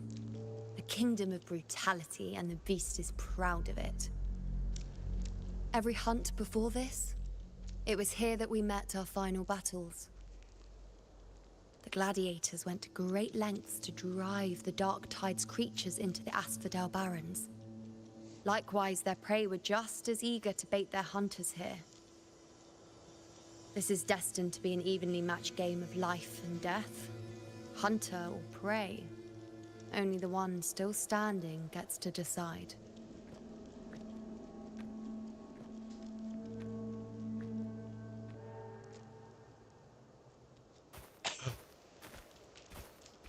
Avidius, descendant of the hero of heroes Attilius, decorated for the 4 crossings of Main's Deep.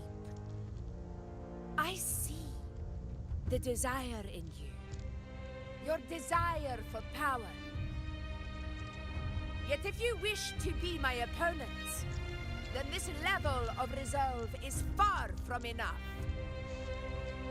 Step forward. Stand next to me and pursue your desires without hesitation. Let your ambitions burn even hotter. As you wish, Your Excellency.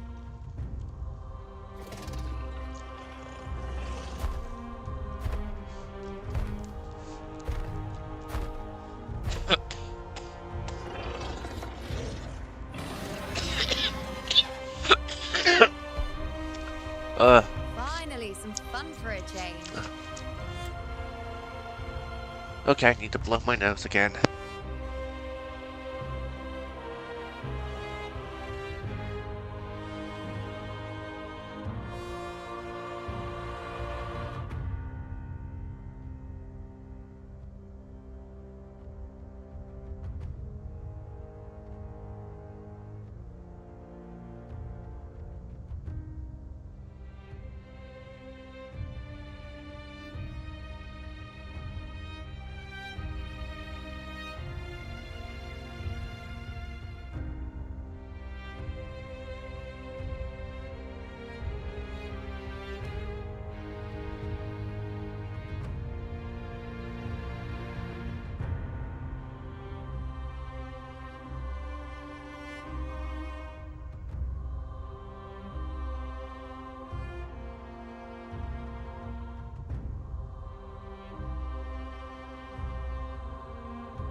Come, you need only to stay at my side, Rover. Rest. This is a matter between Augusta and Avidius. We shall not intervene for the time being.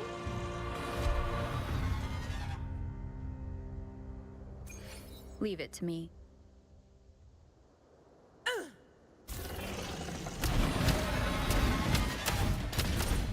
In control.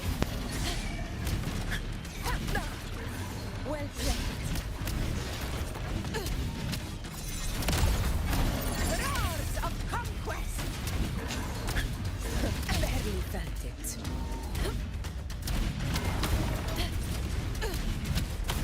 In control. Never back down. Unmatched! Sing of my triumph!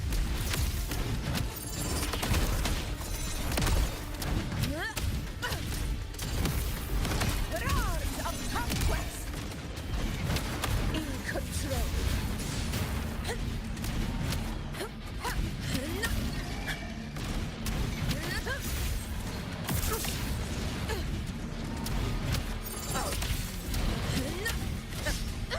Roars of conquest!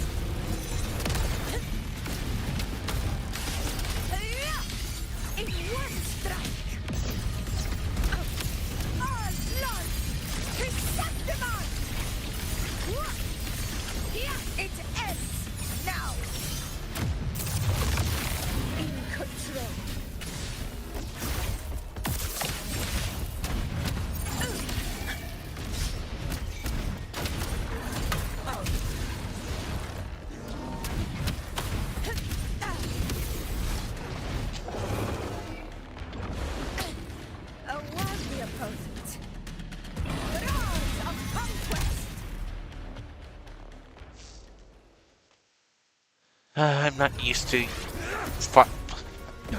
playing with such slow attacks.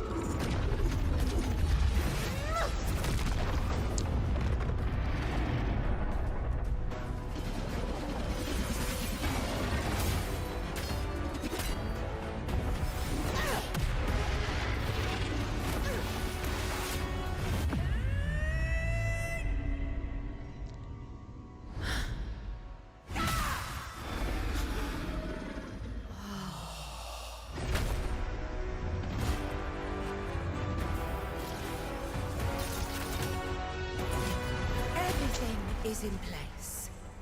It will take the bait. That's our cue. We're going after it. All this effort we've put into setting this trap. This gift of ours, it better take it. Nice and obediently.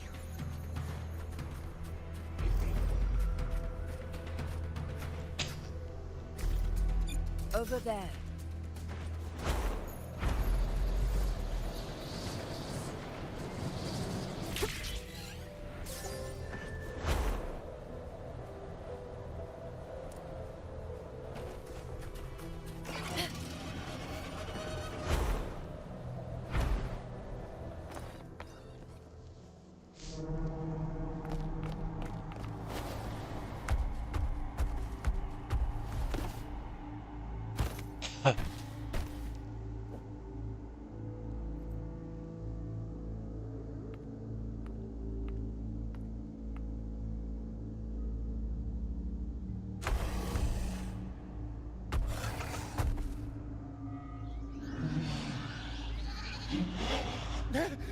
What was that?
Steady. Now.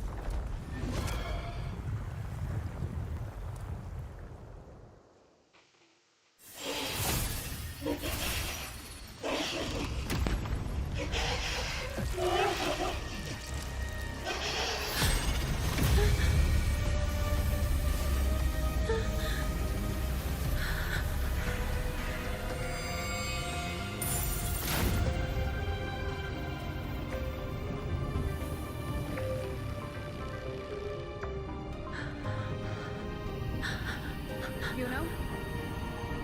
You know!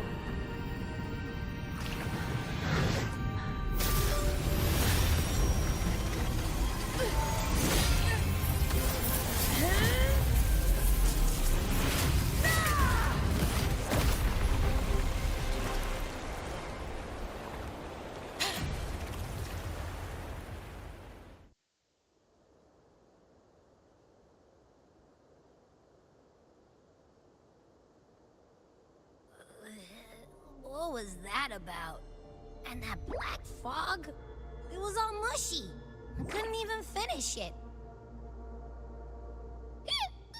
Ooh, oh boy.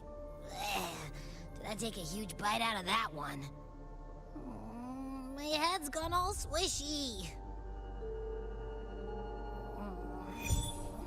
I need a quick timeout. How are you holding up?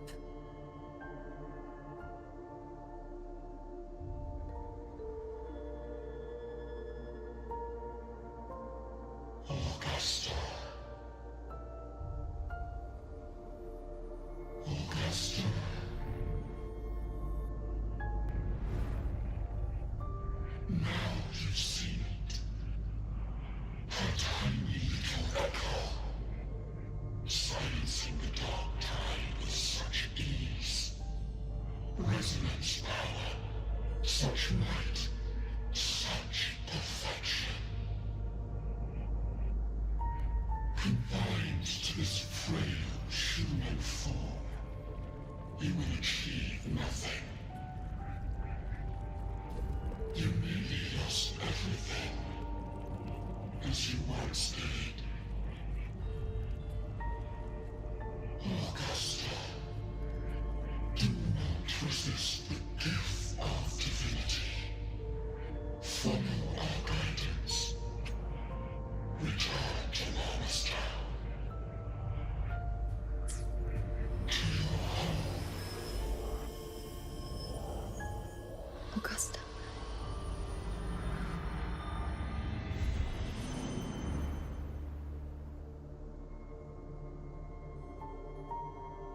Augusta.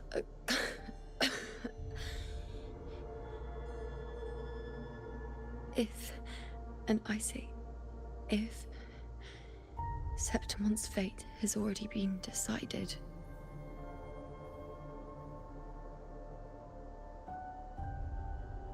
would you continue to fight?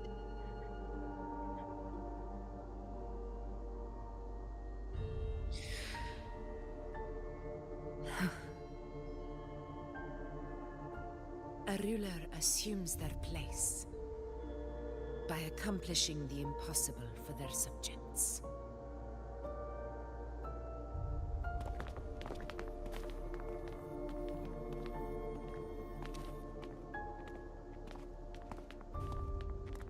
It isn't safe here. I'll lead a team and escort everyone to a temporary camp not far from here. But before that, I must ensure no one is left behind. You go ahead, Rover. I am entrusting Yuno to your care.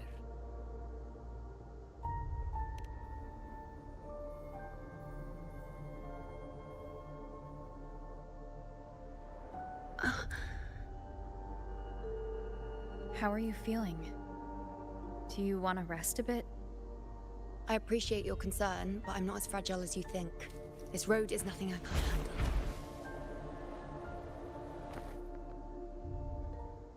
You can set me down here.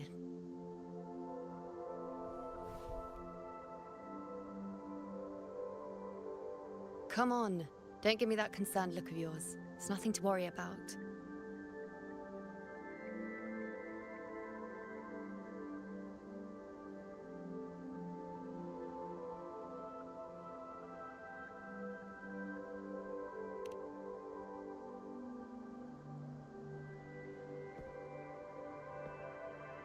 Wait.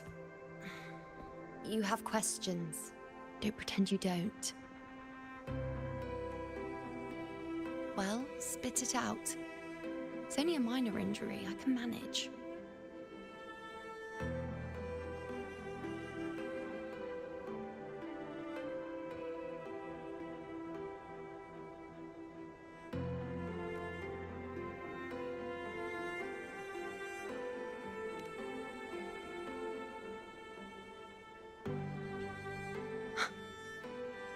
So you've managed to glimpse that far? Or is there more?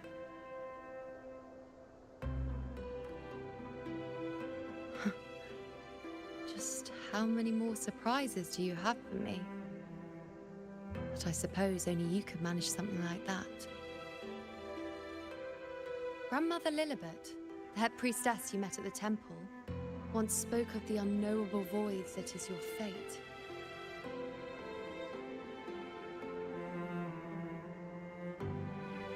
Yet to fully interpret what she meant by that, but one thing is clear.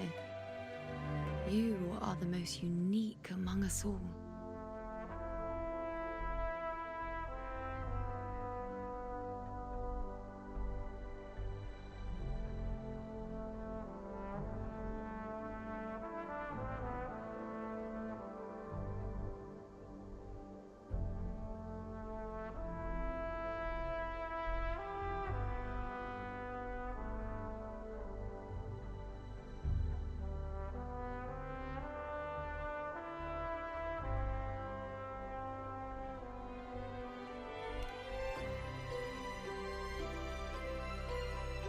They were, as I once perceived through the sacred flames, the fate of Septimont.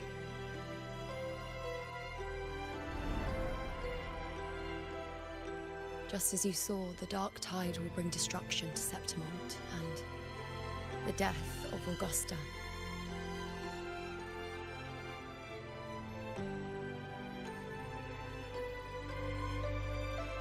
I don't know whether Raguna's predictions are actually true, but fate has given me no response but sorrow.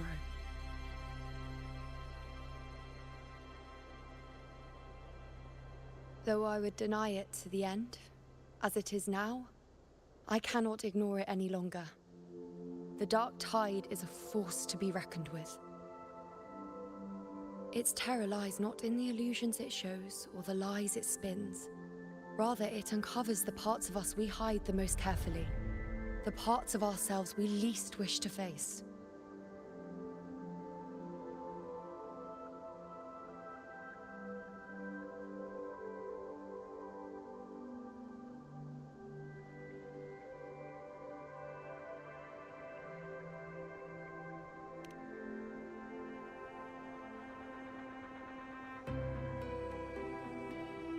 Never. My prophecies are never wrong. How I loathe this feeling. This helplessness. To know everything, to see everything, and yet be powerless to change a thing. Since we've come this far, might as well share a secret with you.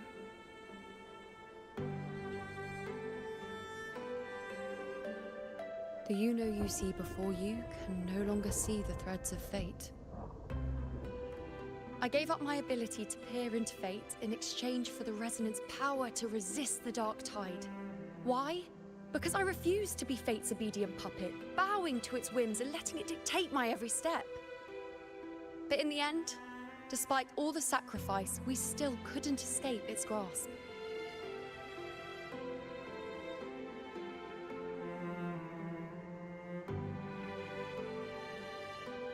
The dark figure we faced in Asphodel Barrens was, in fact, an embodiment of the dark tide. We call it the false sovereign. Unlike other dark tide creations, it can devour and reshape the scattered powers of its maker. I'm unclear how things will unfold, but I'm certain it's the source of evil that will bring about the fall of Septimont, just as the prophecy foretold. Before this hunt, Augusta and I investigated such dark tide irregularities at the Sanguis Plateaus. We then formed a plan to take advantage of the Sovereign's nature, using the Chorosaurus as bait to lure out its imperfect form. Maybe this way we can rewrite Septimont's tragedy before it even begins. But as you can see, we failed.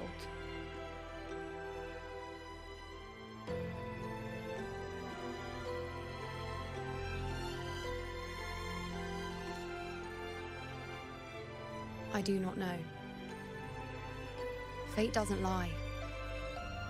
Perhaps death is the only choice we're given in the end. But knowing Augusta, I'm sure that fool would fight till the bitter end. There is one thing I'm not certain about.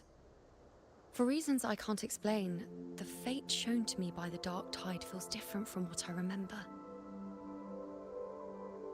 What is it exactly?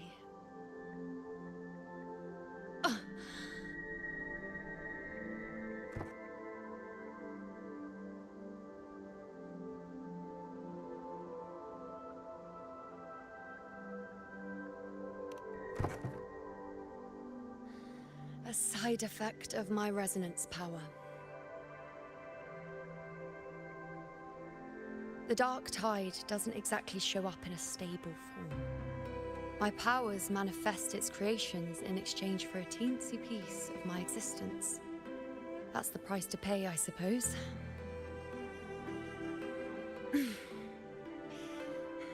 I admit it sounds a bit complicated. In short, just know a little sleep will relieve these side effects.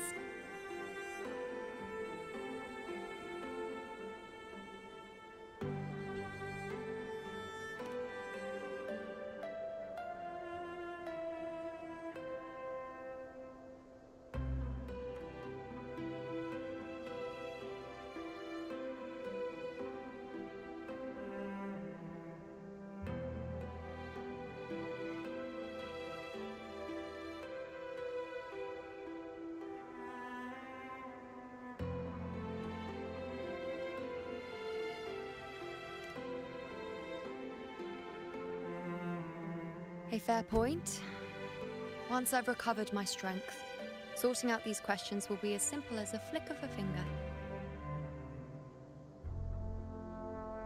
Oh, by the way, take this.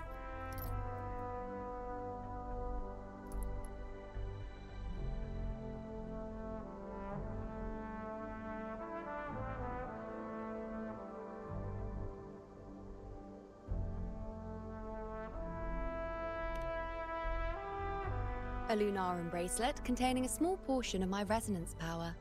It was passed down to me by my predecessor when I became a priestess. It's quite dear to me, you know, so be sure to take extra good care of it. And don't expect there'll be a spare if you lose it.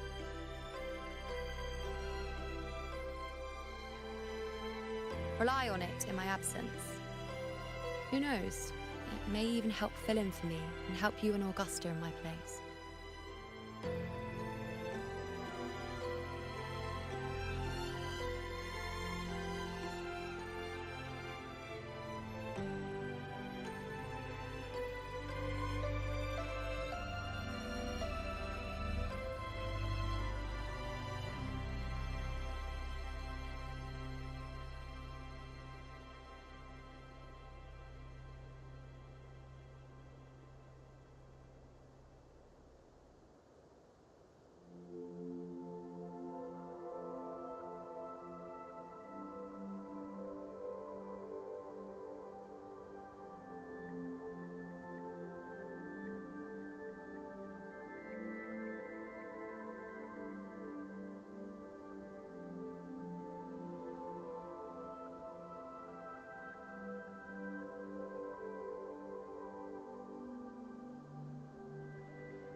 Now, why would you say that? I'll only be taking a short nap. Don't you or Augusta even dare think about leaving me behind, is that clear?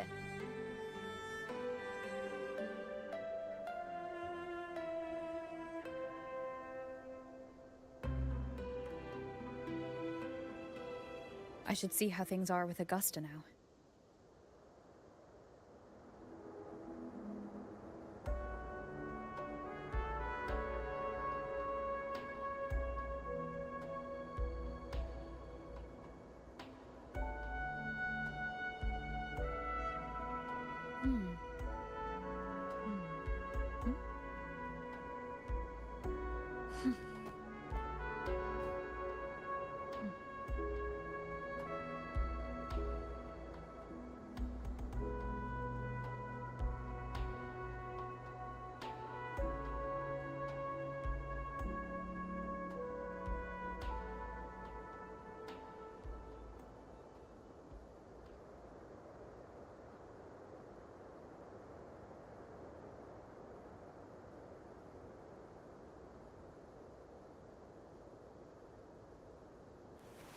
This is a testament to my connection with the world around me, and it's very much my companion now, bearing witness to everything I've experienced on this journey.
This is a testament to my connection with the world around me, and it's very much my companion now, bearing witness to everything I've experienced on this journey.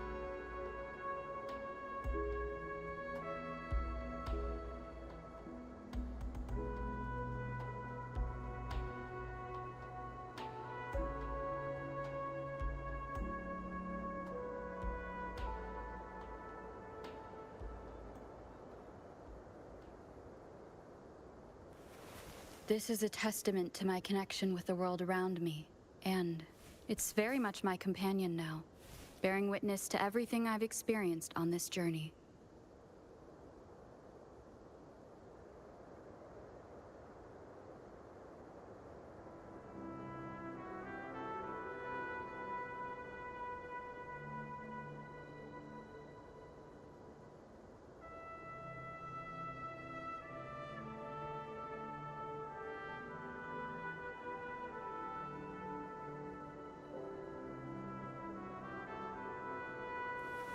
This is a testament to my connection with the world around me, and it's very much my companion now, bearing witness to everything I've experienced on this journey.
This is a testament to my connection with the world around me, and it's very much my companion now, bearing witness to everything I've experienced on this journey.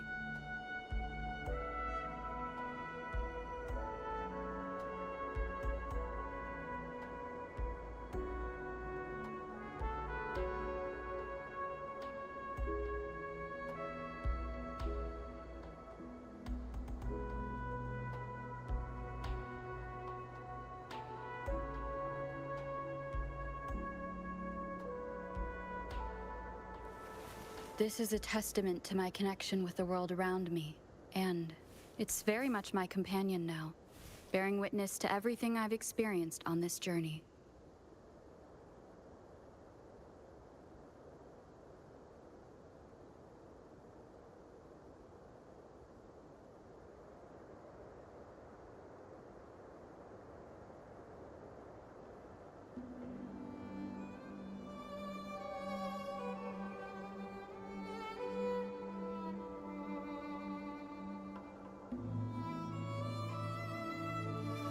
This is a testament to my connection with the world around me, and it's very much my companion now, bearing witness to everything I've experienced on this journey.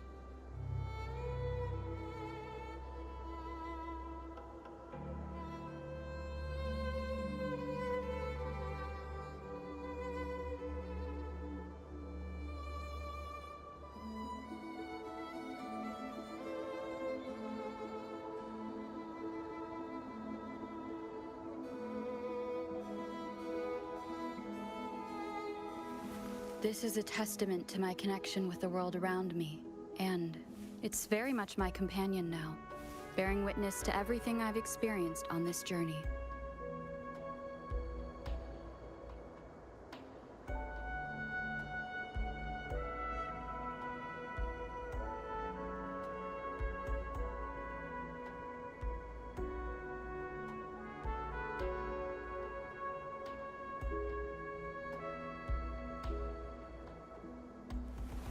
This is a testament to my connection with the world around me, and it's very much my companion now, bearing witness to everything I've experienced on this journey.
This is a testament to my connection with the world around me, and it's very much my companion now, bearing witness to everything I've experienced on this journey.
This is a testament to my connection with the world around me, and it's very much my companion now, bearing witness to everything I've experienced on this journey.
This is a testament to my connection with the world around me, and it's very much my companion now, bearing witness to everything I've experienced on this journey.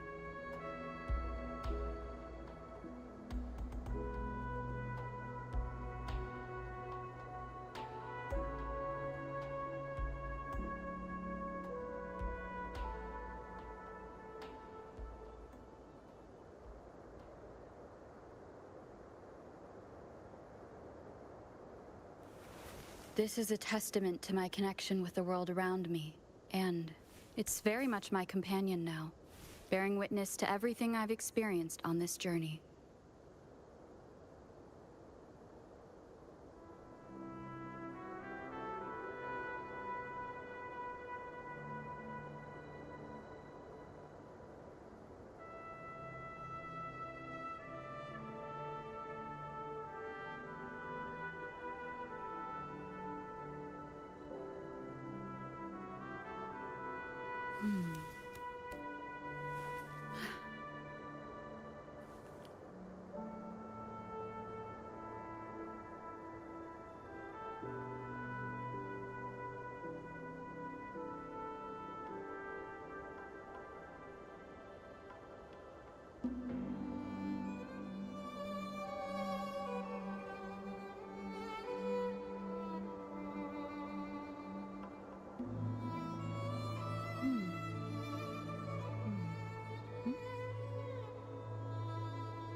This is a testament to my connection with the world around me, and it's very much my companion now, bearing witness to everything I've experienced on this journey.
This is a testament to my connection with the world around me, and it's very much my companion now, bearing witness to everything I've experienced on this journey.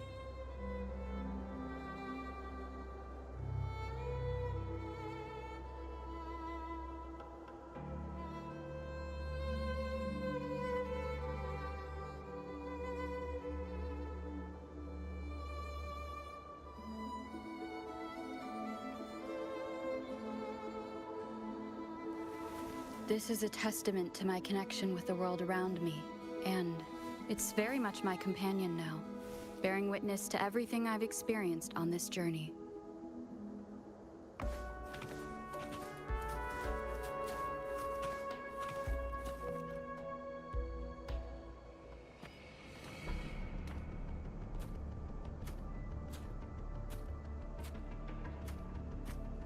Messages have been sent to the encampment and all sectors of the main island, and defenses are currently being deployed per your instructions, Your Excellency. Good. Ensure timely reports on any new developments. Yes, Your Excellency.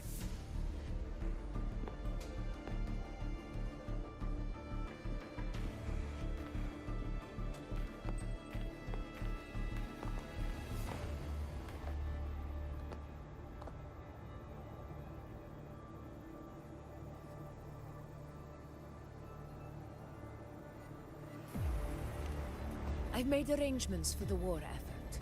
Strategically, we must always brace ourselves for the worst. Communications with the Black Shores are also underway. The Ephor's palace has previously established a connection with a consultant in the Rinascita region. We've reached an agreement granting the Black Shores permission to access Septimon's resonance nexus. They'll be able to monitor and collect data on the Dark Tide during the hunt. In return, should any complications arise, the Black Shores are to fulfill their side of the agreement and provide us with the necessary technical support. A consultant active in Renacita? That's right. Her name is Buling. An interesting young lady. Left quite an impression on me. So it is her. Why don't you let me handle contacting the Black Shores, Augusta? We talk from time to time. It'll help make things smoother for us. Of course. I'll leave it to you then.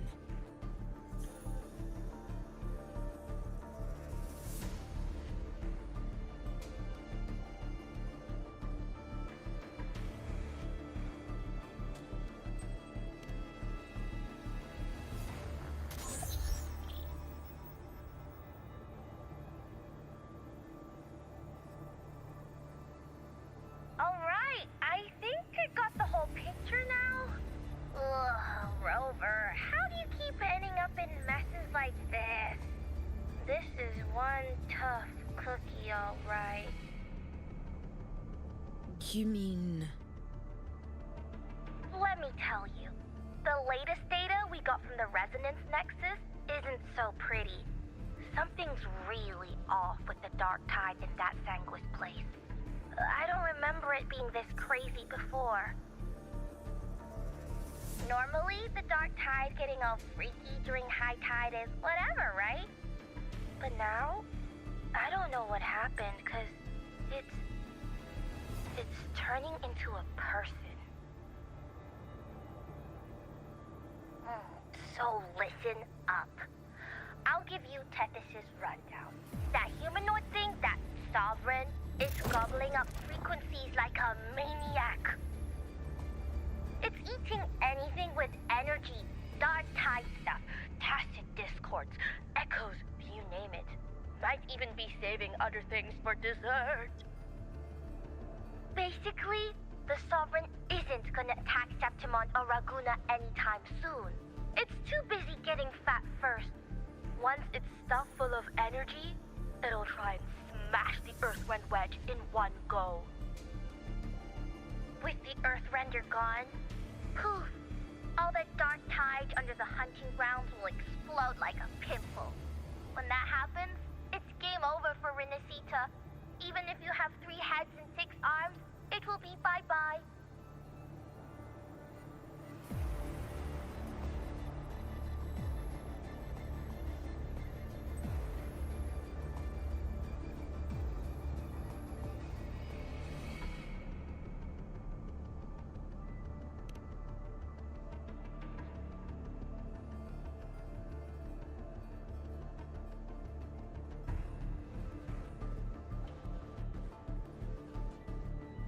Smooth moves, team.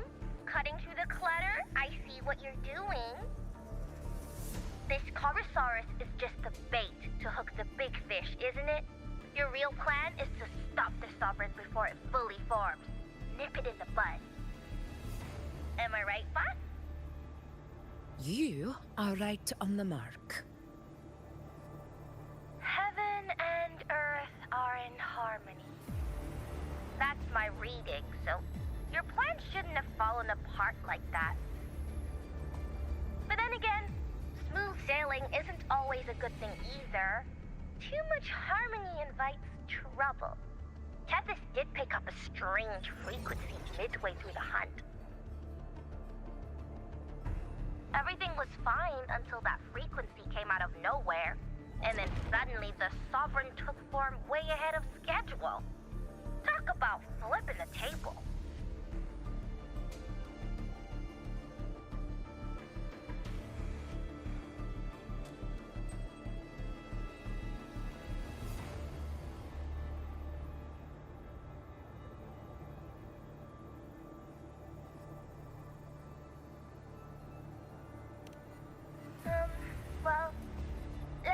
another reading. Oh, the cheese all messed up. It's kind of hard to see. It's like someone clouded the heavenly signs on purpose. One way or another, we must find the Sovereign and stop it before it absorbs any more frequencies. This might be our only option for now. That's right. Supernatural powers or not, the Sovereign can't escape good old Tessus. Let me see. Yup. It's wandering in an area with a whole lot of other frequencies. Looks like it's east of the Sanguis Plateaus. Yeah, that place has lots of dark energy. Bet many tough people died there. Murmur's Town. Understood. I will stop it in its tracks.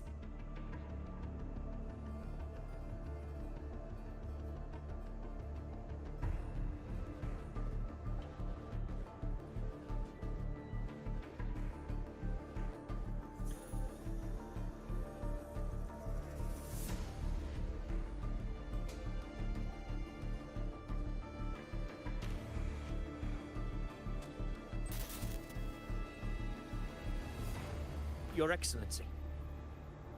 With your permission, I wish to accompany you to Murmur's Town. I know this request may seem bold, and I'm aware of the dangers ahead. But as a warrior of Septimont, I cannot simply stand by. Gladiators!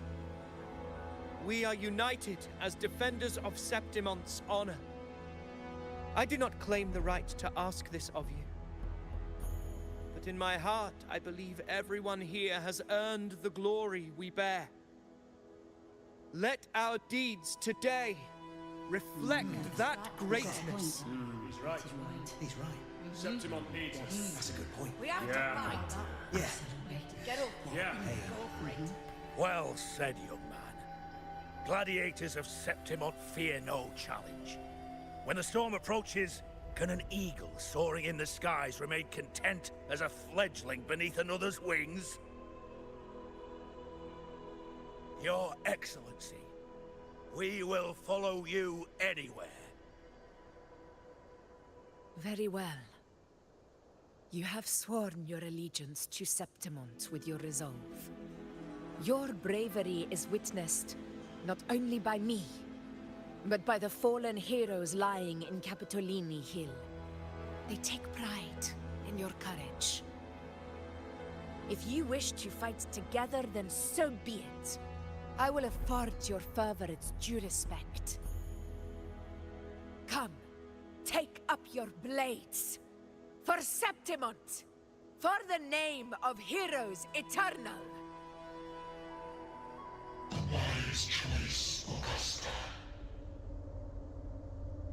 It is time. Return to where you belong.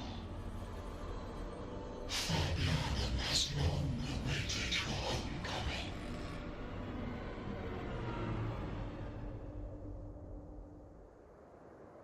Murmur's Town sits atop the wastelands, below the hunting grounds.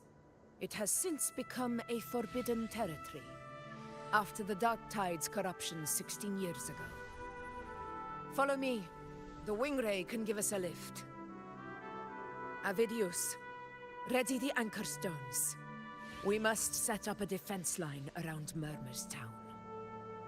It shall be done, Your Excellency. This is a testament to my connection with the world around me. Oh.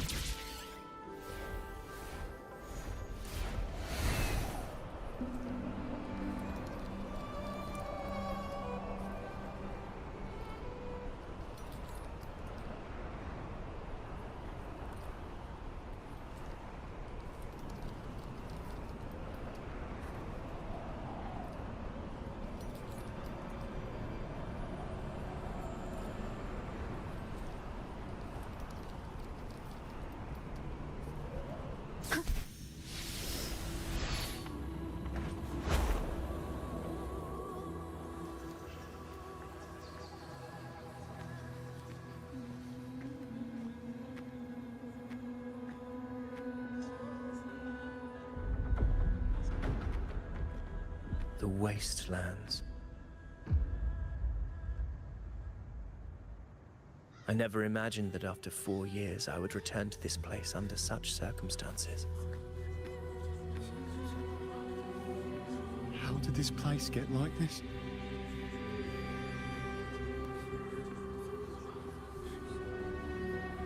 This is where the Dark Tide started 16 years ago. The fact that this empty shell still stands is a miracle in itself. Does this mean if we fail to stop the Dark Tide, Septimont too will... What? It's terrible. Oh, no. That's horrible. No. Oh. What should we do? Warriors, do not let fear stand in our way. The untarnished glory of Septimont stands behind us. The devastation that befell Murmur's town 16 years ago will never be repeated. Because now, we are here.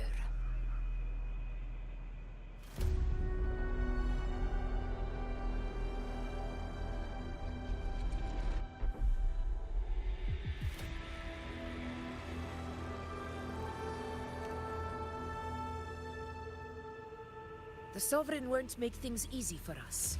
Any rash action before we can confirm its location and status would be unwise.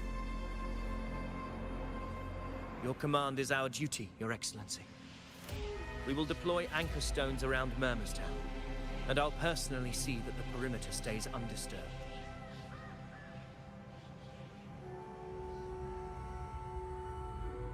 Yes.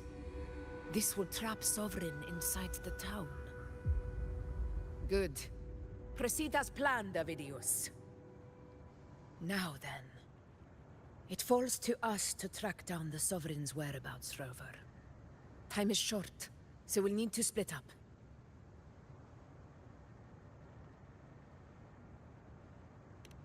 Keep your guard up! Those hollow figures do not be fooled by their stillness. Those are just the shell. And watch for their songs of corruption.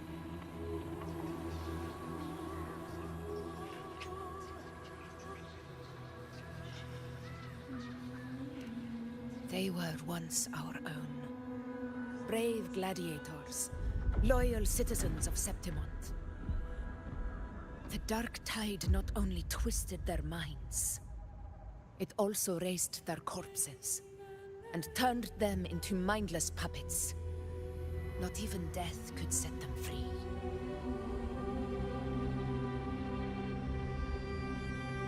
Mark my words.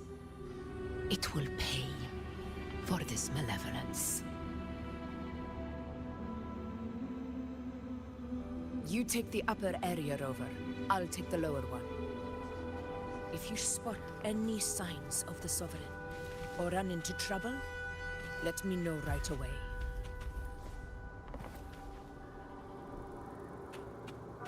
This place is too quiet. No trace of the Sovereign anyway.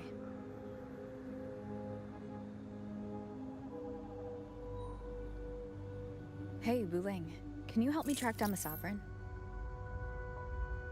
You got it. Give me a sec to scan things.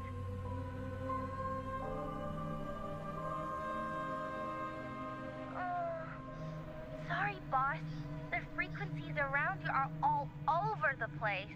I can't get a clear reading. The Sovereign's a slippery eel, eating up every little frequency like it's popcorn. Now the Tethys system's got nothing to work with.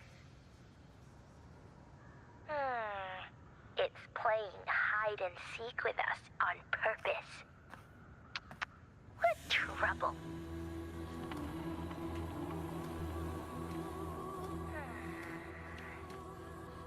Hold on. What if you bring me some pure Dark Tide frequency samples? Maybe Tethys can use it to track down something with a similar frequency, like the Sovereign itself, or the Understood. I'll do what I can.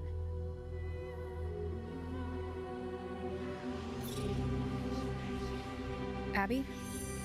Abby, wake up. What's going on?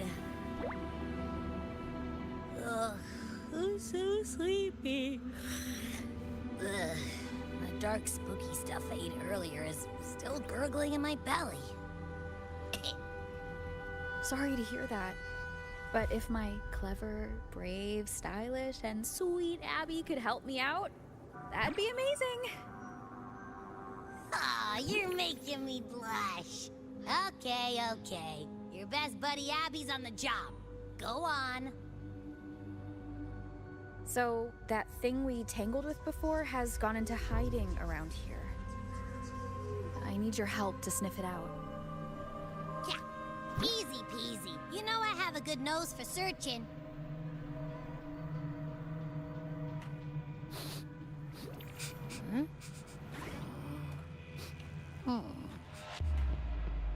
Find anything?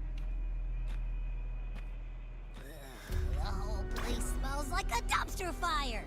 And that monster, I can't tell where it is exactly. The scent's all muddled.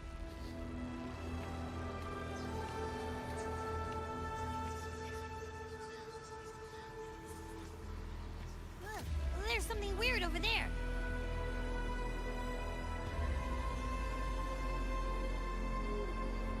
Is that a waystone? I've seen those back in Septimont City. They're like signposts for Outlanders. All right, let's check it out.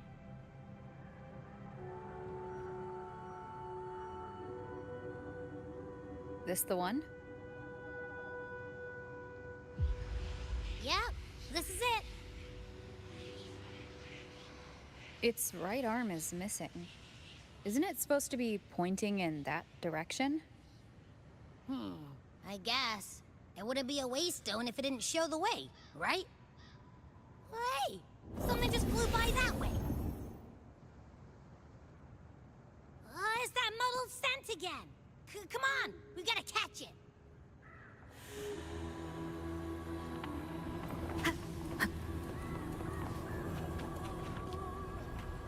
Look, it stopped over there.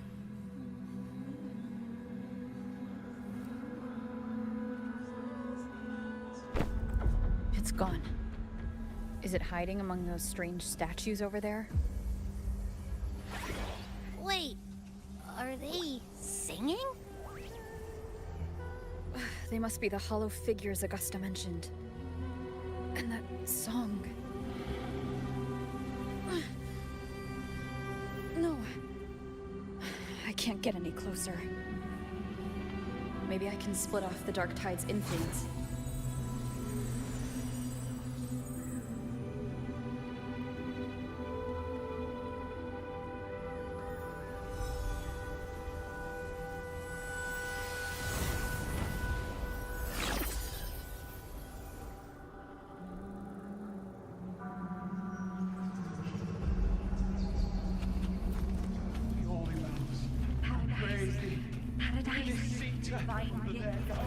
Watch out!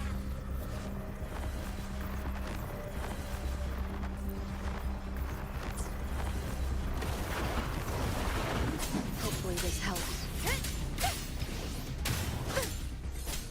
It worked. Nope. That troublemaker's off again.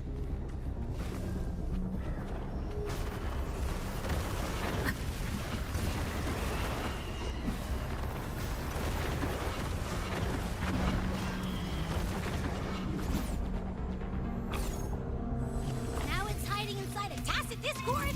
Ooh. Don't worry. We'll flush it out.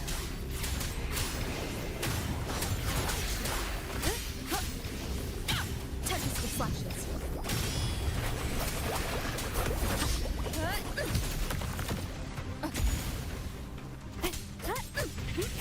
Annihilation! Hopefully this helps. The wicked! Wind rises! Great, now it's found another one to cling to. It's making that tacit discord even stronger.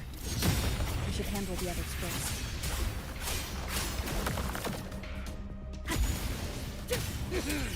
Your hide-and-seek game is over. Time to finish that. The wicked will face judgment.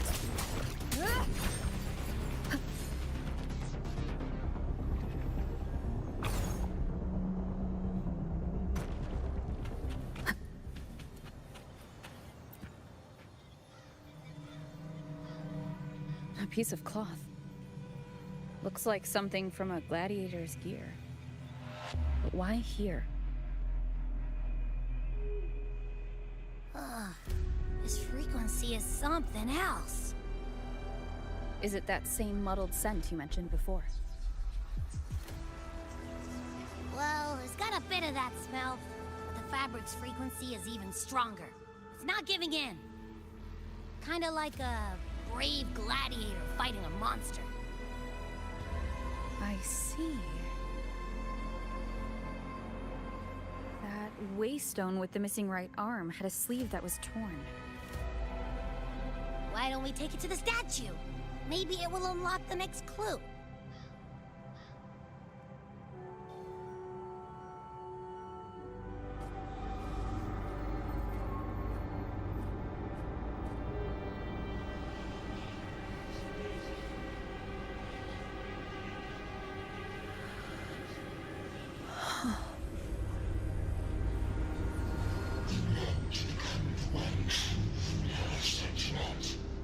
The one to end the unending tragedy of your people.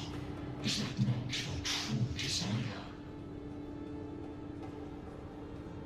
And yet, you've reigned a fragile mortal, unworthy of the greatness you seek.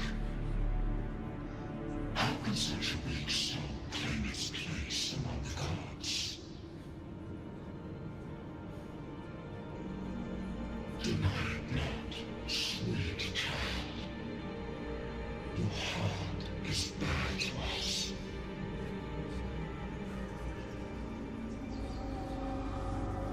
Take one more step.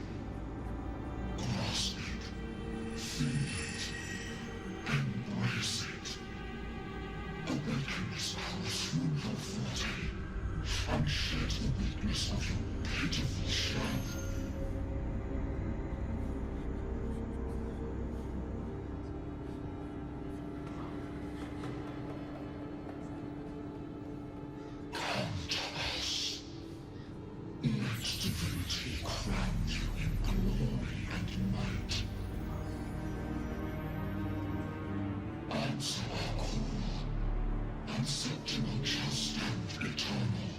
Rising above all, with you as its one true sovereign.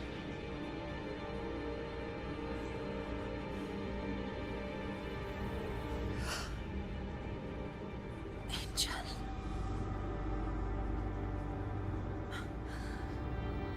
A power granted rather than earned could never truly be mine.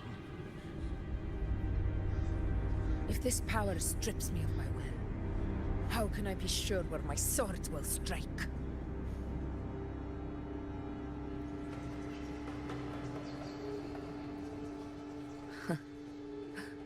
I reject such a gift.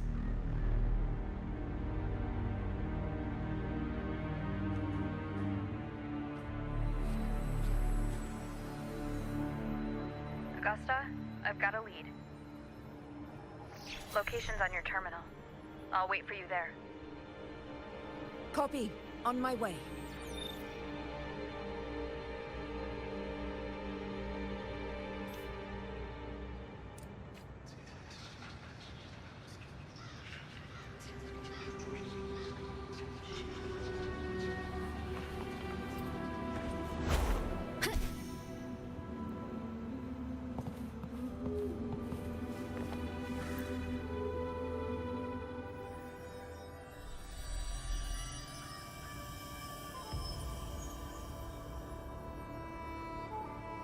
Clash of battles long past is proof of my unyielding will.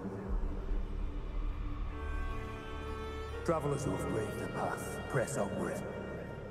Step into the dark, where forsaken truths and forgotten words slumber.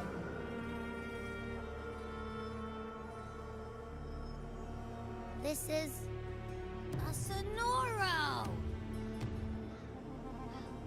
Ah, the muddled smell makes sense now. A gladiator who fought the dark tide in Murmur's Town to his last breath. His frequency still lingers to carry on the fight. Thank you for showing us the way ahead.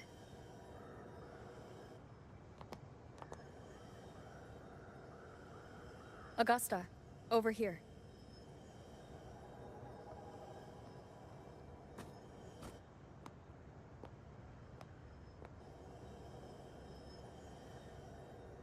Is this a Sonoro?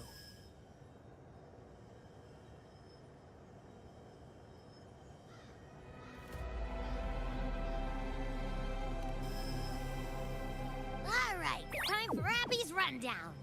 So, Rover and I were tracking that shadowy monster fella. And I followed its scent right to, this Sonoro. Well, kinda. It's not the exact same scent, it's just really close. It's also kinda muddled. Right. The frequencies the Black Shores detected in both Murmur's Town and from the Sovereign are unusually complex. To track the Sovereign, we'll need to help by isolating a pure dark tide frequency. I wasn't sure where to start, but Abby's been a big help. Don't mention it. Easy peasy lemon squeezy. I assume this is your Echo friend, who saved us in the Asphodel Barrens. You have my gratitude. No biggie.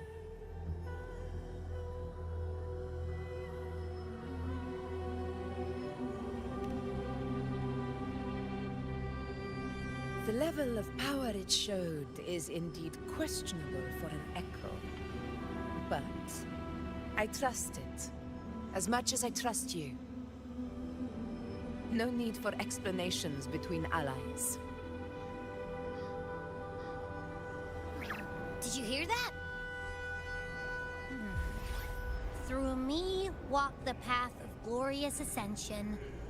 Through me enter the city of eternal bliss. Yet all who enter must first forsake all hope.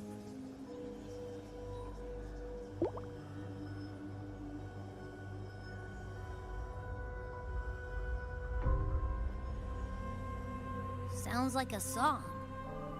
Those lyrics are pretty intense, though. Sonoro, what do you want to show us? Let's enter it.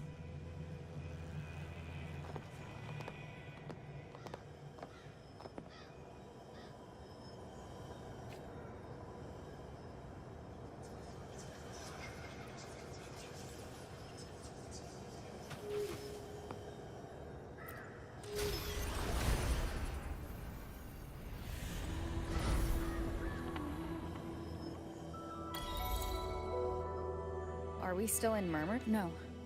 There are small differences. This is Murmur's Town, only from the past.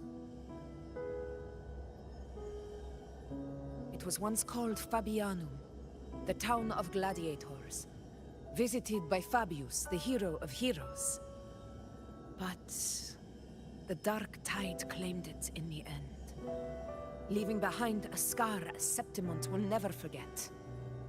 Augusta, look over there.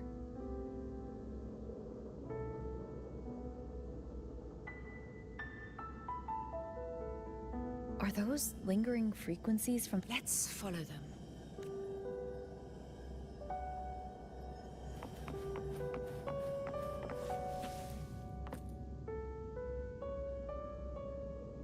I didn't see you by the Oak Hollow today. You promised we'd go explore Main's Deep together. But don't tell me you got roped into errands again.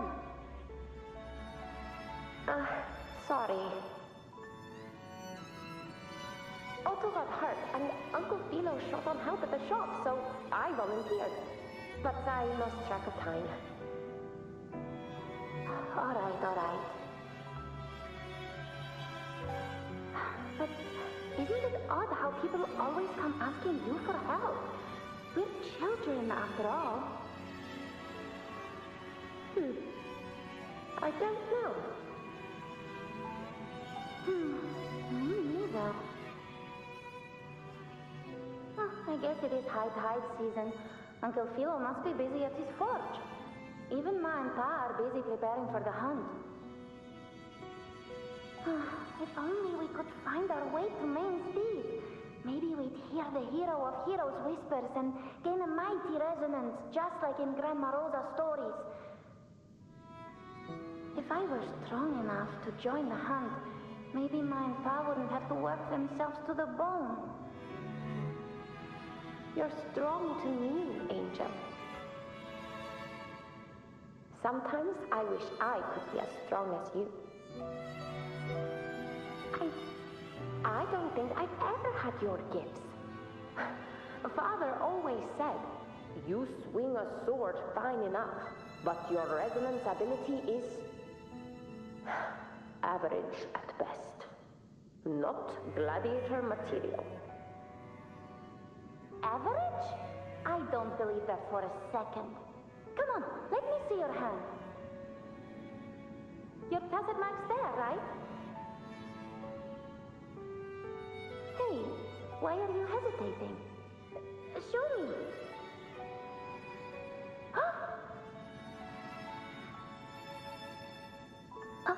This is... I'm going to Uncle Philo. This is obviously from his forge burning you. It's not his fault. I was just being careless. I asked to borrow some of his old rusty swords, and if I worked fast enough, he'd let me. Grandma Rosa said you need 2 lives to reach Main's Deep. We don't have our swords yet. We're missing a life, so I thought if I could get us some... not this again. You really can be a handful sometimes.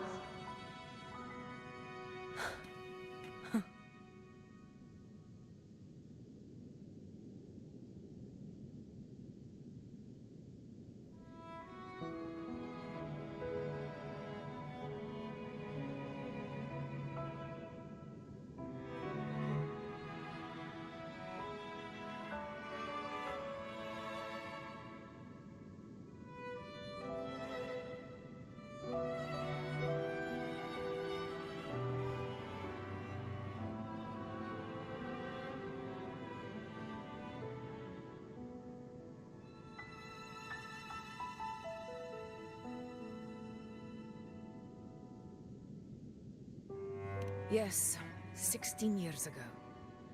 Right before the dark tide hit. Huh? There's that floating thing again!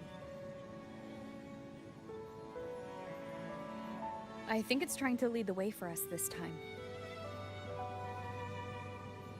We should follow it.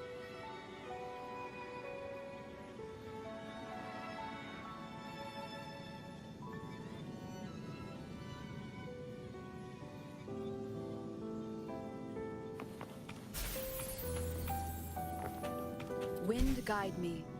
It's hovering by those phantoms.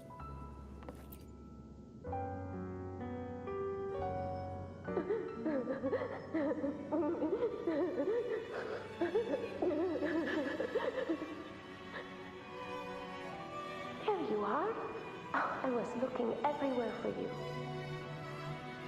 Here, take some of these candies. Grandma Rosa gave them to us.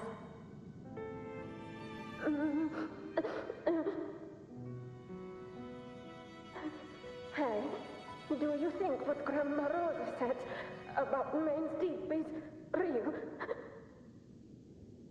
Like, if I really had the hero of heroes whisper in Oak Hollow, do you think I could ask them to fix my brother's leg? With a resonance ability that powerful, maybe he could get better, just like how he was. The crane keeps saying how awful this dark tide will be. And my brother's leg, it won't heal. They said he'll never be a gladiator now. In that case, why not try your luck in Oak Hollow? You can take my sword. Just make sure to bring it back to Uncle Philo later. But aren't you coming too? There's no extra sword. You can't reach Main's Deep without your sword. It's okay. I'll wait till next time. I'll find a way to get more swords, so everyone can have one. That little girl. Does her voice sound familiar to you?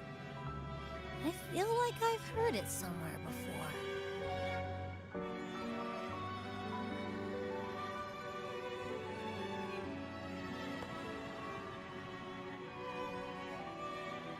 We've got no other leads for now. Let's check it out. More phantoms of the past. Oh, look over there! I see it!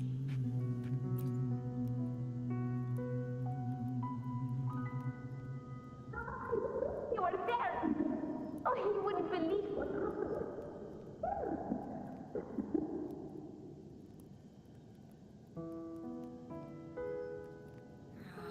It's cutting out. I can't hear what it's saying. Rover, that floating thing. Seems like it's distracted.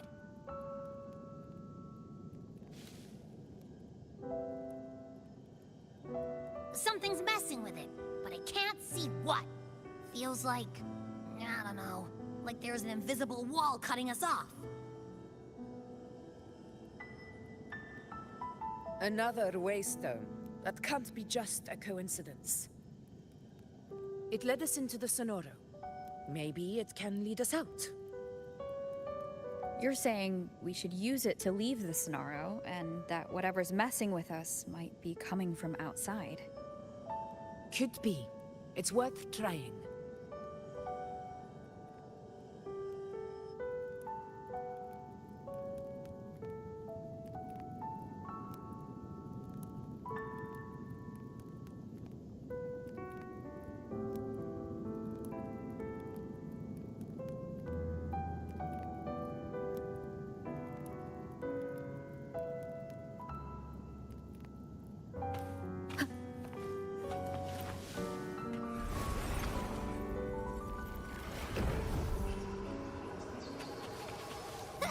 Can't believe we actually made it out.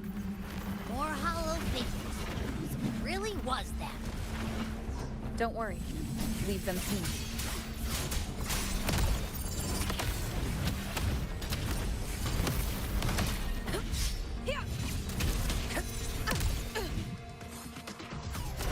This should work. All right.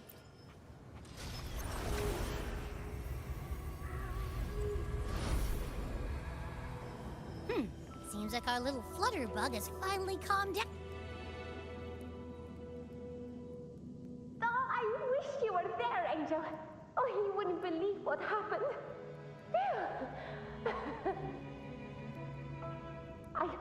I only ran a few laps with Eric, and guess what? He got so dizzy he tripped over his own feet and chipped a tooth.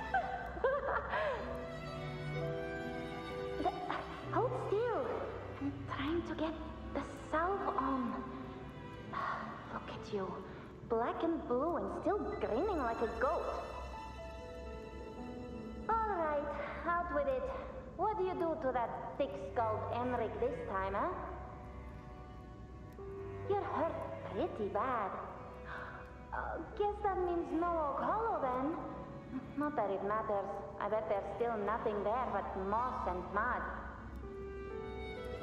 He was picking on the little ones. I couldn't just stand there and watch. So I told him, learn how to kneel before asking others to. And that's when he snapped. Couldn't beat him, but still threw down. That's just like you.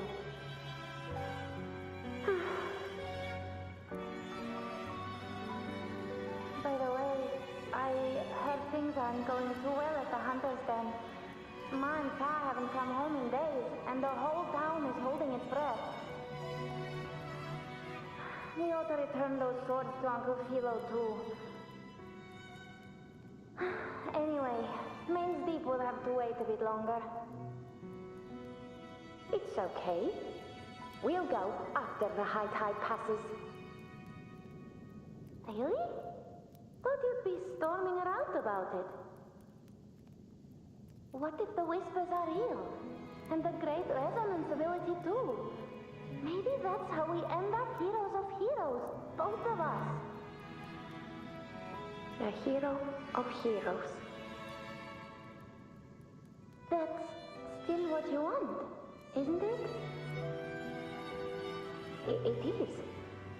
I think everyone in the village wants that. The priestesses say that once you become a hero of heroes, even the dark tide won't scare you. Makes sense. Not just any hero, but the hero of heroes. Feels a long way off for us.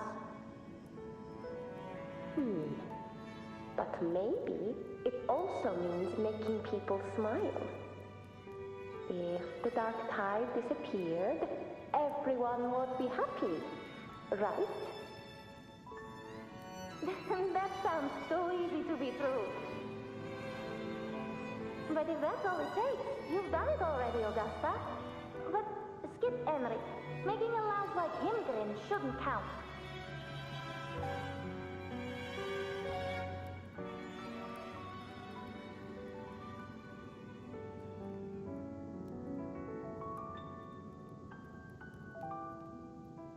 Augusta. That's me.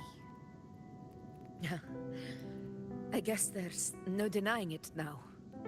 I thought I might keep my foolishness as a child from you.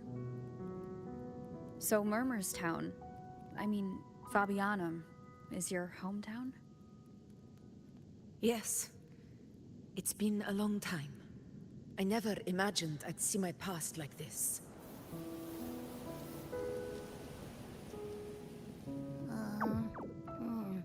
I'm curious. About Main's Deep and the Oak Hollow? Yeah. The name Fabianum once stood for glory. As Septimon's front line against the Dark Tide, it held the honor of receiving legends, like Fabius, Attilius, and Valeria. Perhaps that's why Hero of Heroes' tales always lingered here. The most popular one was the tale of a great journey to Main's Deep, the ruins of an ancient civilization. It was said that if you brought 2 lives, yourself and your sword, you'd be granted entry. And within, you'd hear the unceasing whispers of the legendary heroes. Whispers, they say, capable of awakening resonance ability, as mighty as the hero's own. As for the Oak Hollow, said to lead to Main's Deep, just children's tales. No one ever knew if it was real.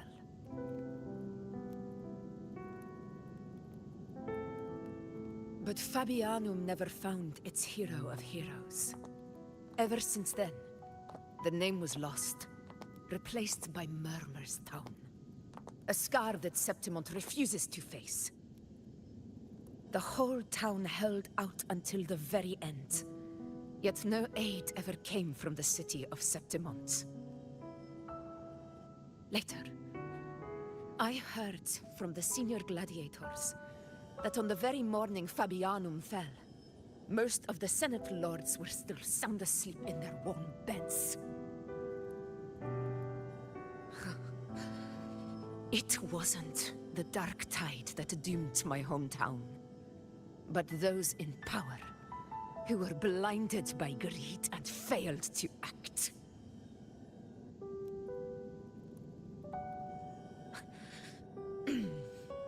Forgive me. I let my emotions get the better of me.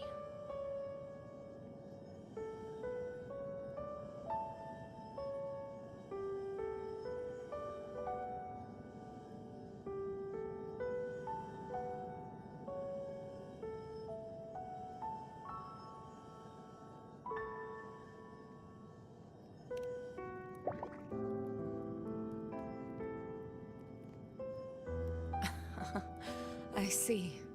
Then perhaps I should spend more time with you, like Yuno once did. Anyway, why did the Sonoro reveal all this to us? Maybe it's helping us find that, pure dark tide frequency?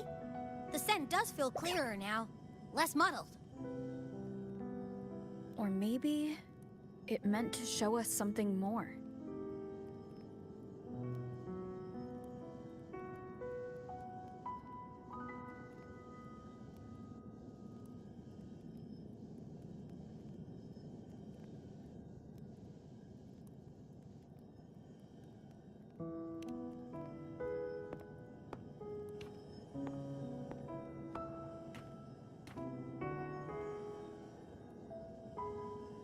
A soul who endured the Dark Tide's corruption, and still fights to speak the truth.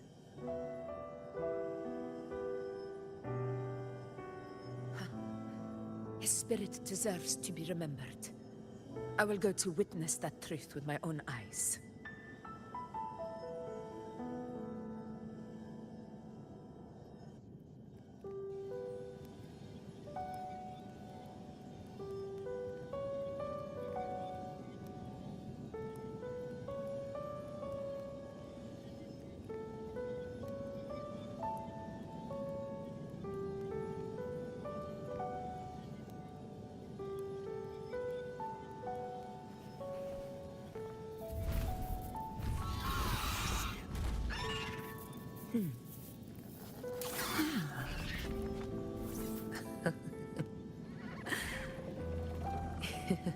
Good boy. Go fetch it.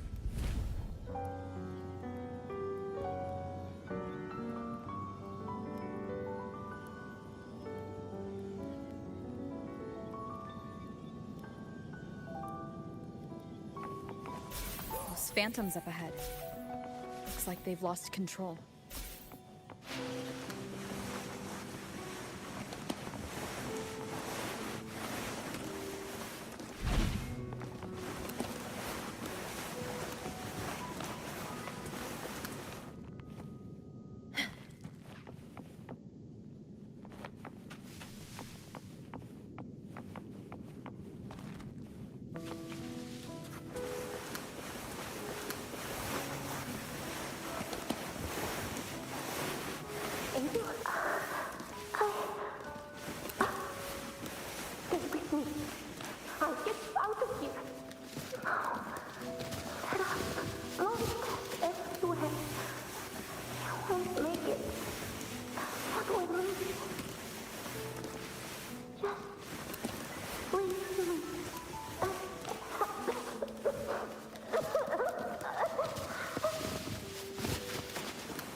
Just like that? I remember being trapped inside Angel, surrounded by tacit discords. If it hadn't been for a brave gladiator stepping in and fighting them off with his life, none of us would have made it. Perhaps we recreate what happened back then, to stir the phantoms. We defeat the Tacit Discords, just as that gladiator did. But they're just phantoms. How do you fight something that's not even real? Again, we'll fight them outside the Sonara. Right, the Waystone!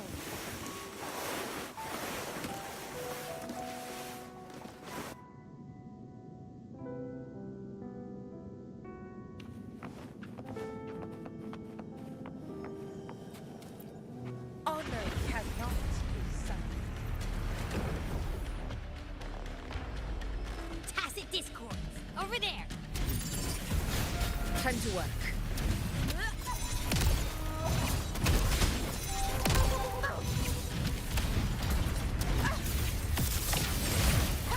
Moment of victory!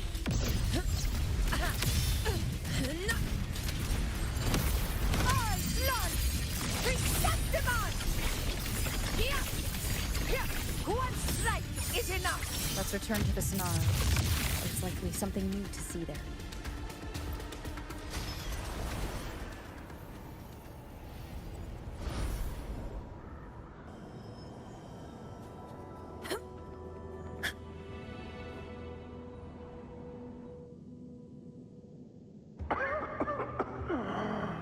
So, this is it.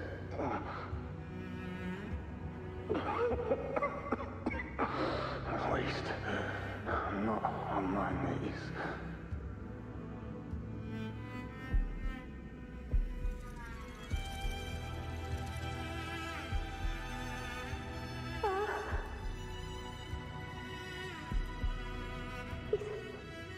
Not breathing.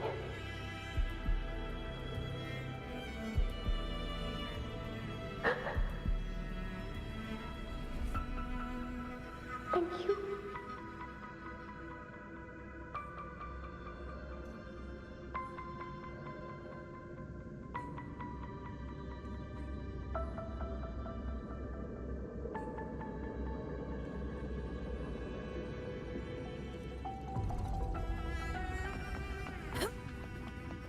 Stay close, Angel. It will be over.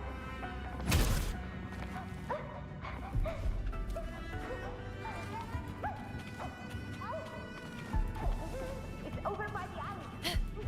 Hang in there. Angel. Stay behind me.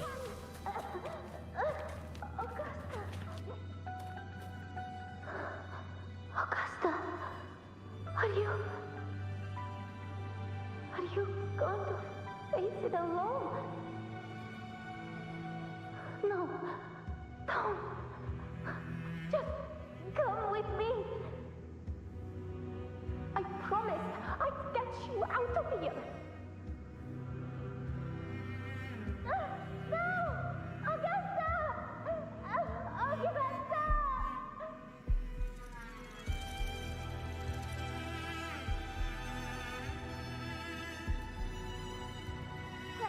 Hey, you! Evil monster! Why don't you fight me? I'm not scared. Come on, I'm wide open.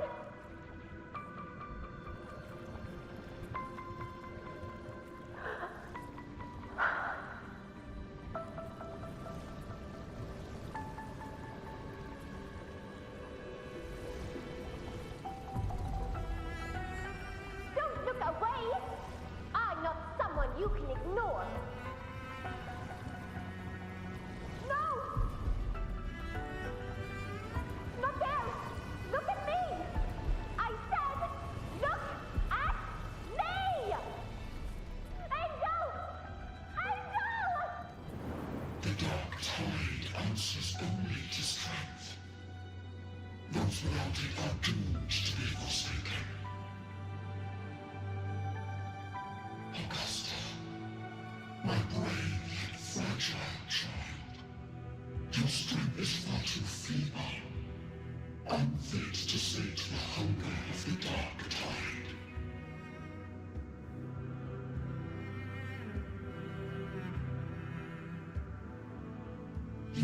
to become a hero, to reign by might.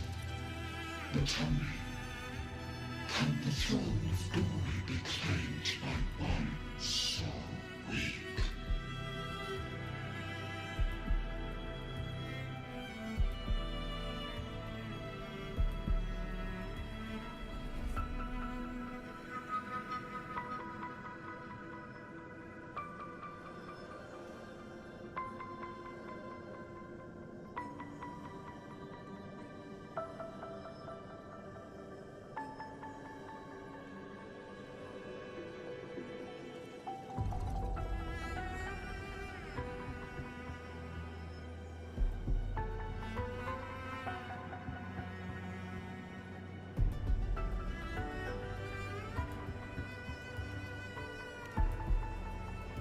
The Dark Tide paid me no mind.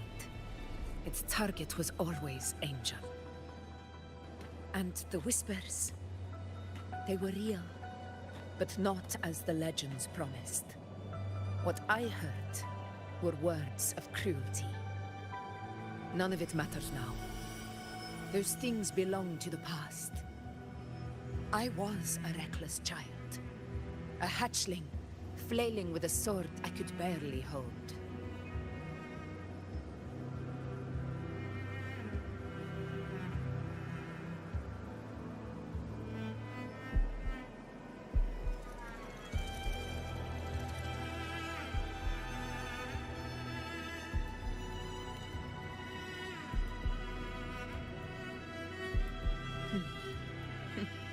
True.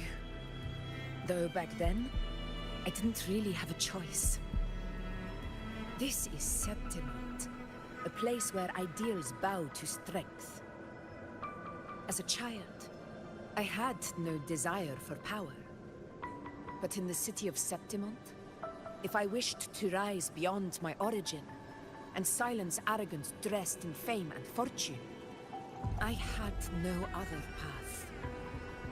Now, my strength speaks in my stead, and my blade cuts down every slander.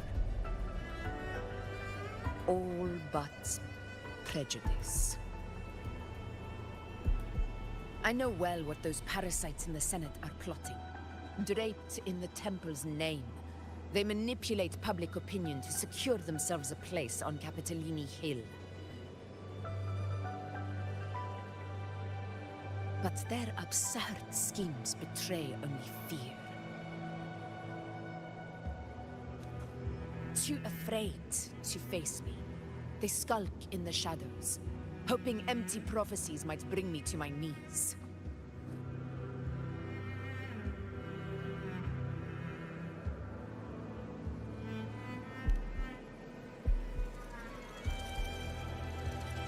It's not about belief. It's about not fearing them. The Dark Tide still haunts Septimont. People live in terror of losing their homeland again, and so they cling to the hope of a hero of heroes. As Septimont's effort, I must stay strong and answer their call. Our ruler has no right to falter. If my resonance ability raises doubts about my right to rule, then let the true hero of heroes step forth and challenge me. And if none appear, I will decide whether this title is worthy of the weight of a ruler's glory.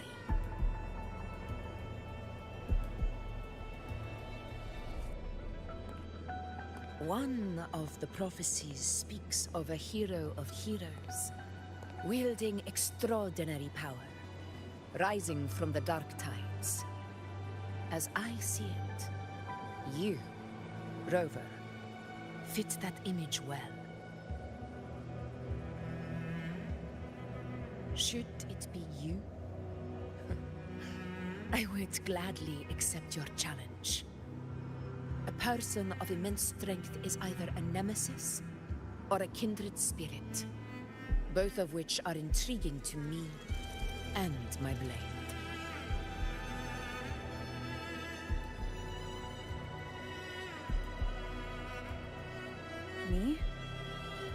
Honestly, the thought never crossed my mind. From what I've seen, being a true ruler isn't about having immense strength, whether that's a powerful resonance ability or sheer might.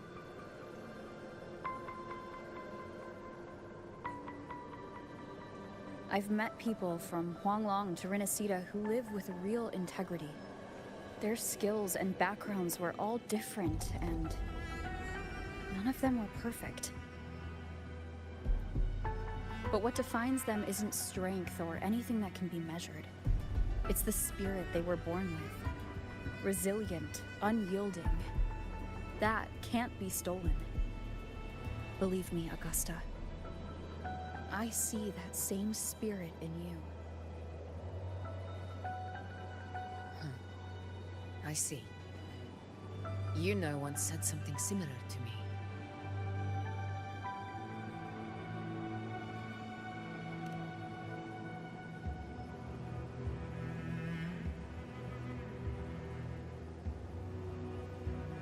What happened within the Oak Hollow remains a mystery. All I know is, when I found her, her resonance ability had grown immensely. So powerful that even the Dark Tide could not withstand it. But she failed to control it. I could do nothing but watch as she transformed into something no longer human. After that, I never saw her again. A Dark Tide occurrence 16 years ago. Its frequency must have been more stable than it is now. Maybe this is the truth the gladiator spirit is trying to share.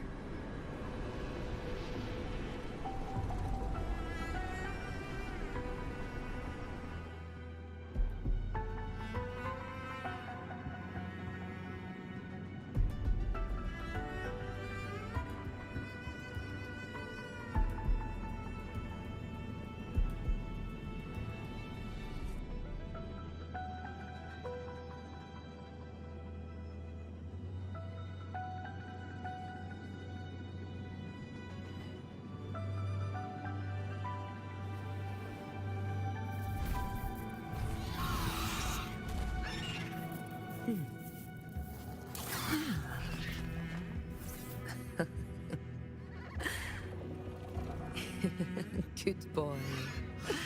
Go fetch it.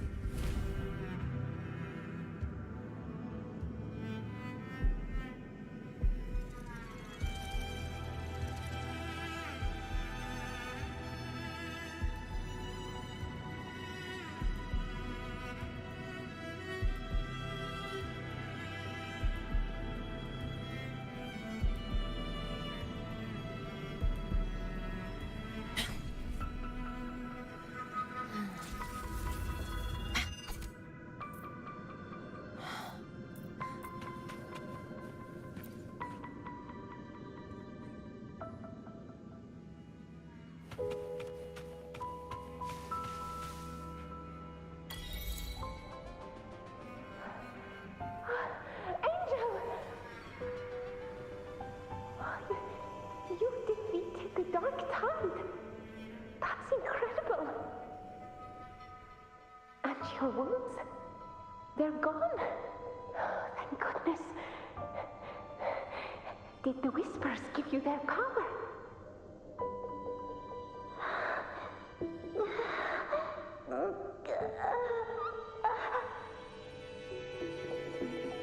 Angel, are you...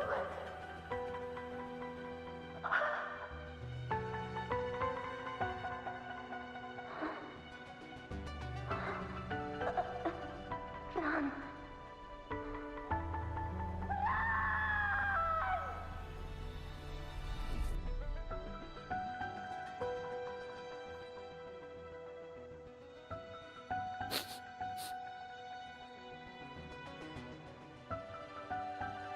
It's that smell, Rover! The truth, the Dark Tide, and the pure frequency. Are you certain that's what we're looking for? How could Angel be carrying the Dark Tide's frequency? If anyone can sniff out the truth, it's Abby.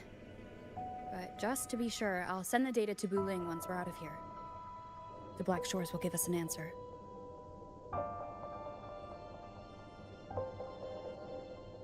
All right.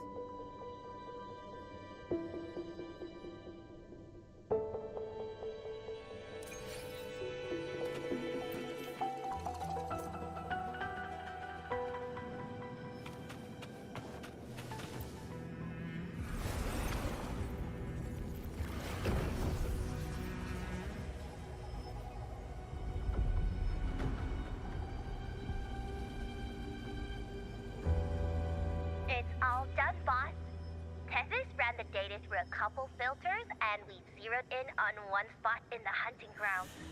Pretty sure that's where I'm sending you the coordinates now. So, the frequency we collected really was from the Dark Tide. Yeah, looks that way. But this one's weird. It feels still, like undisturbed water. Quiet like it's asleep.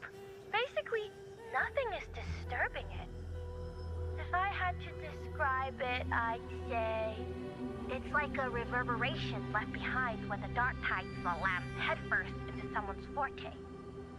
On its own, it's not as dangerous as the dark tide, but if it got mixed with another forte and stirred up, well, who knows what kind of explosion of power that could cause. Angel and the Dark Tide. Understood. Let's go, Rover. Time to meet our prey. I'll tell the others to meet at that location.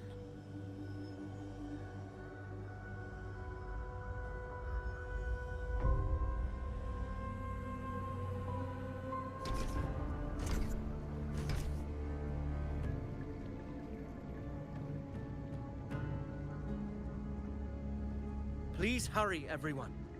The anchor stone must be in place before the Sovereign's hunt begins. Such devotion. Forgive me, but you seem to forget your place, Avidius.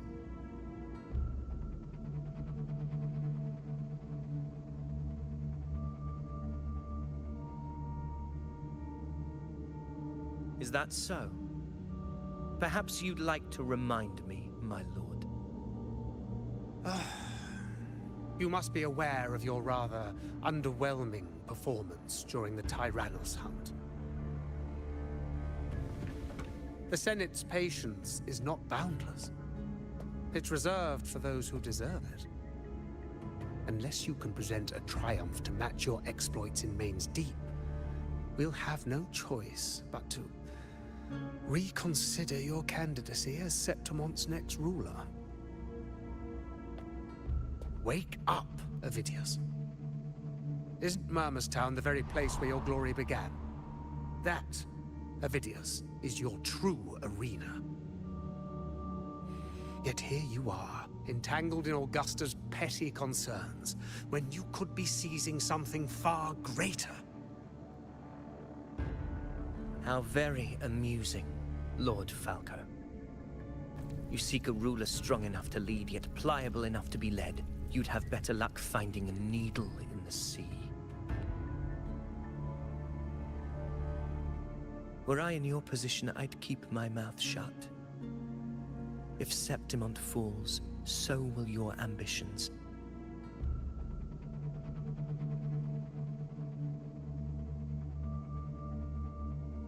And allow me to remind you. I entered Main's Deep because I had no other choice, and my duty as a gladiator demanded it. The blood I shed, the blade I wielded, these were proof of loyalty, not entertainment for the Lords. If that's how you see it, then perhaps it is I who should reconsider this alliance. How dare you! Ha! Got some grit, eh? Haven't let ambition cloud your mind. I like that. Falco, what are you...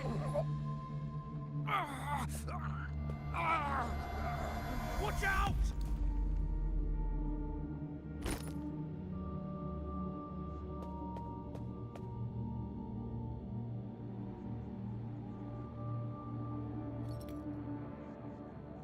He may be under the Hollow Figure's influence. Judging by his behavior, the Dark Tide has already corrupted his mind. The Anchor Stone is nearly in place. Sir Hercule, would you please take Lord Falco to rest? This isn't far from the entrance to Main's Deep. I remember finding Mizona nearby. It's a herb that helped my companions and me resist the Dark Tide's corruption. Lord Falco has paid for his pride. But as a former hero, he deserves a death free from the Dark Tide's torment.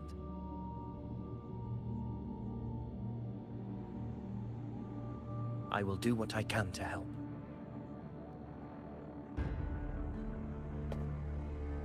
Sir Hercule, please look after him. I'll bring the herb back. I promise it won't take long. Don't worry. All right. You go do what you believe is right.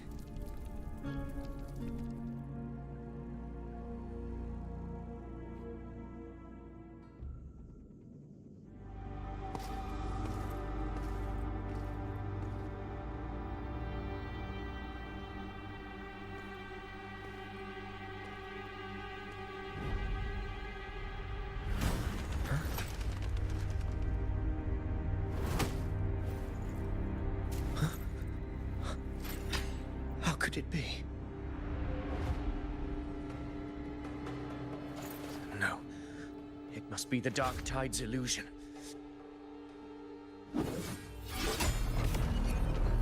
This wall. No. It can't be. My fellow gladiators, our prey has finally revealed itself. Move to the marked coordinates. It's time to hunt.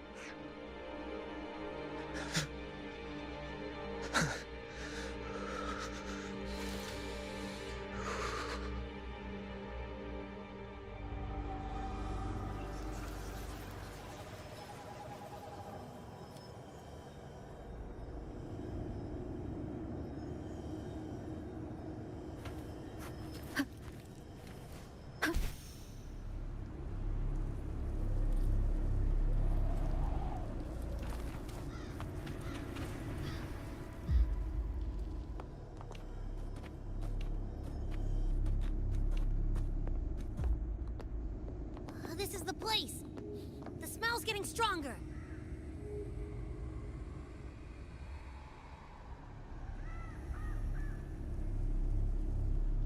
No traces of the Sovereign. It must be hiding again. We must force it to show itself. Perhaps this could work.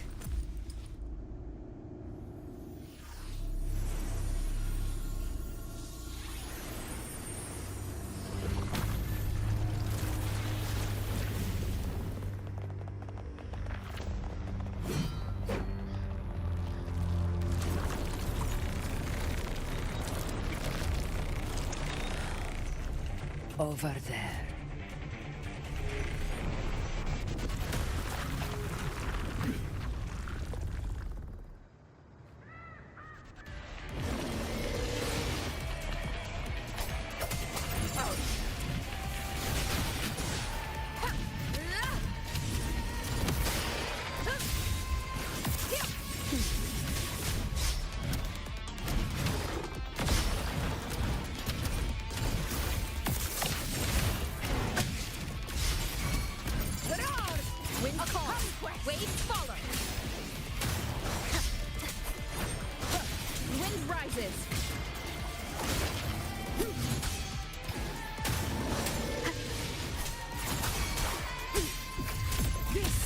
Is my moment.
Yeah. But my belly is full.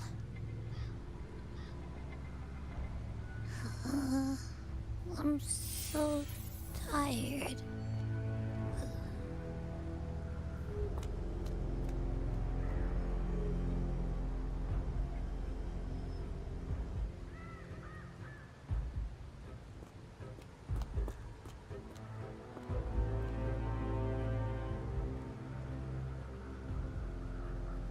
Faithless one. The strength you refuse shall now become the blade that strikes you down. To spawn a divine gift is to invite consequence. And divinity offers mercy but once. Augusta! Augusta!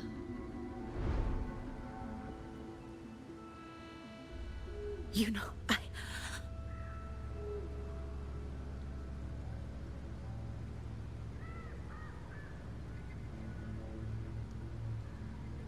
No. It can't end like this. All able units, split into 2 teams.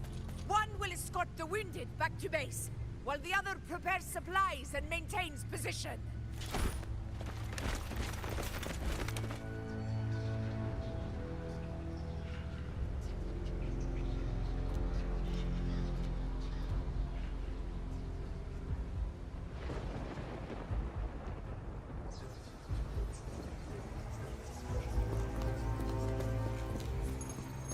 Boss, what's going on? I got a bad feeling just now and Tessus won't stop pumping out alerts.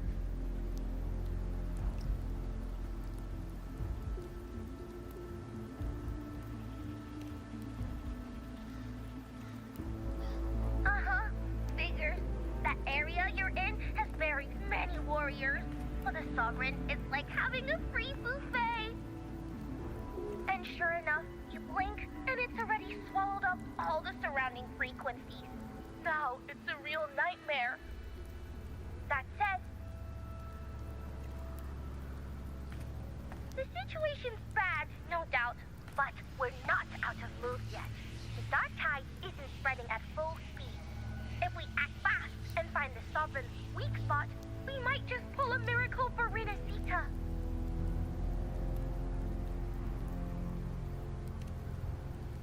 Let's see. Fire under earth, light be blocked. That's it! Tessus is showing messy internal frequencies and unstable structures. Looks like after stuffing itself with all those frequencies, the Sovereign's completely scrambled inside. If we can stir up the mess in its gut, even with something small, we might just throw him off balance. And then maybe we can wrest the Earthrend wedge back and readjust it.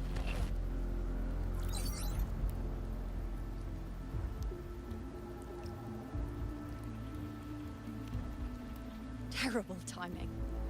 Is there any other way to reach her?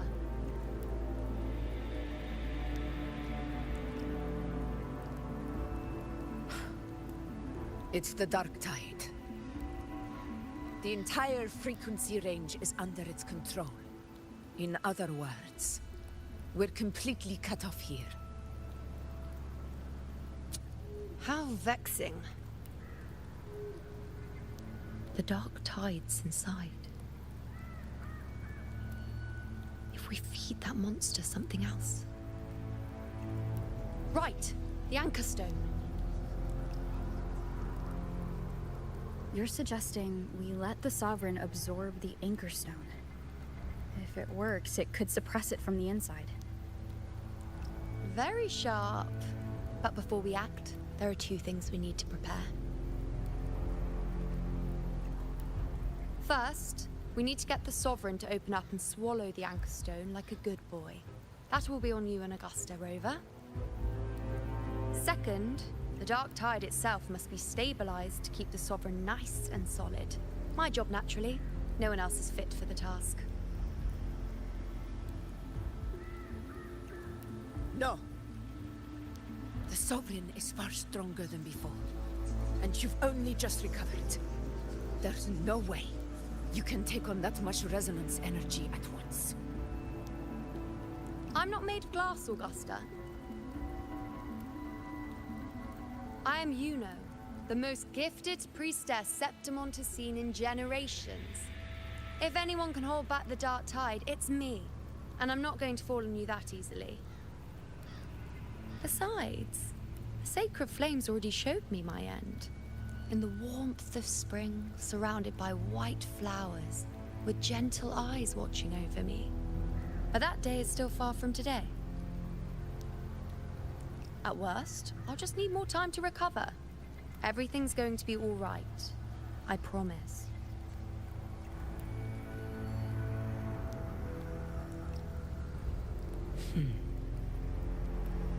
Then it's settled. I'll let you prepare. Just give me a signal when you're near the Earthrender.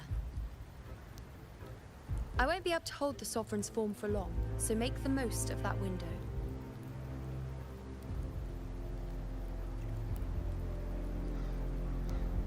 Did you forget anything?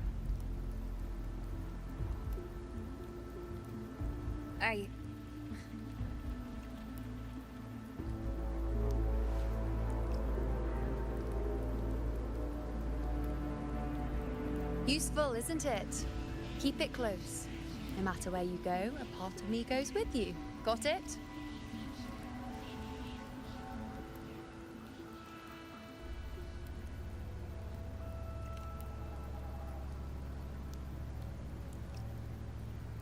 Since I've given you a tool so practical, I'll ask something in return. Just one thing.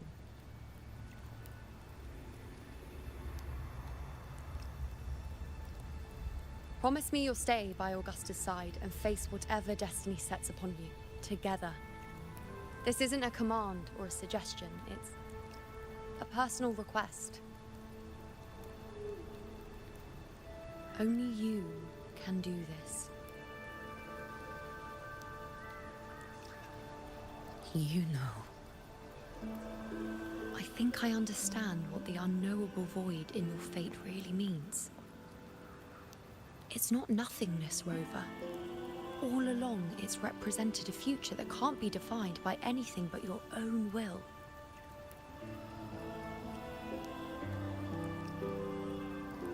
As long as that void exists, you control your story. Your existence is the meaning itself. So please, support Augusta with everything you have. I've seen how much she trusts you.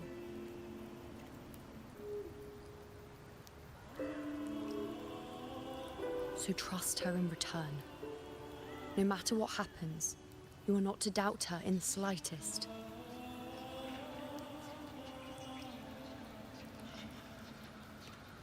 That's the spirit. All right, you two. Stop standing around and get moving.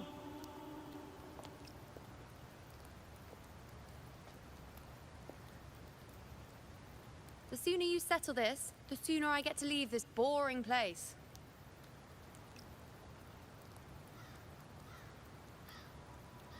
You know, one last question. For someone without an unwritten fate, is it true they can never break free, no matter how hard they struggle?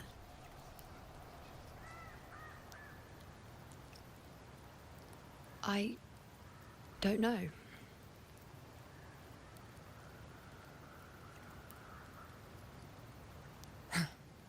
That's all right.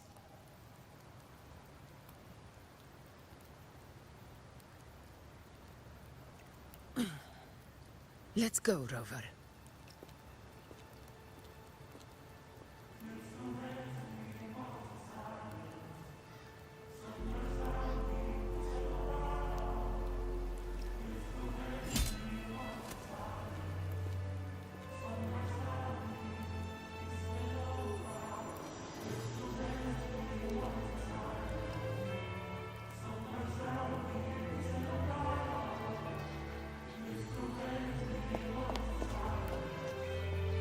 Wait, Augusta!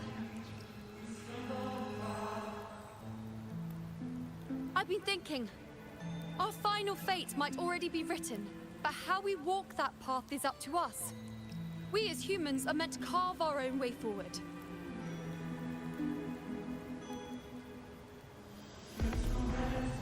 If we can't rewrite fate, then we chase it, outpace it. Then when we catch up, we'll smack it right in the face.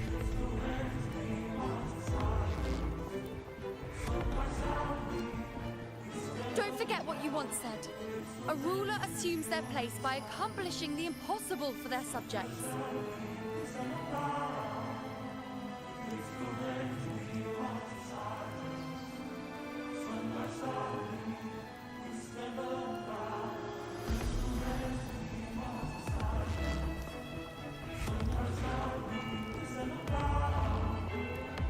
Let's head to the borders of Myrna's town, Rover. The anchor stone Avidius and the others set there could come in handy. Hold off until tomorrow. Well, technically, it's already tomorrow. Well, much later today, I'll resume this, even though I'm guessing we're approaching the end, since almost there. But I am tired, and as said, I am not feeling so good. So thanks for coming. I hope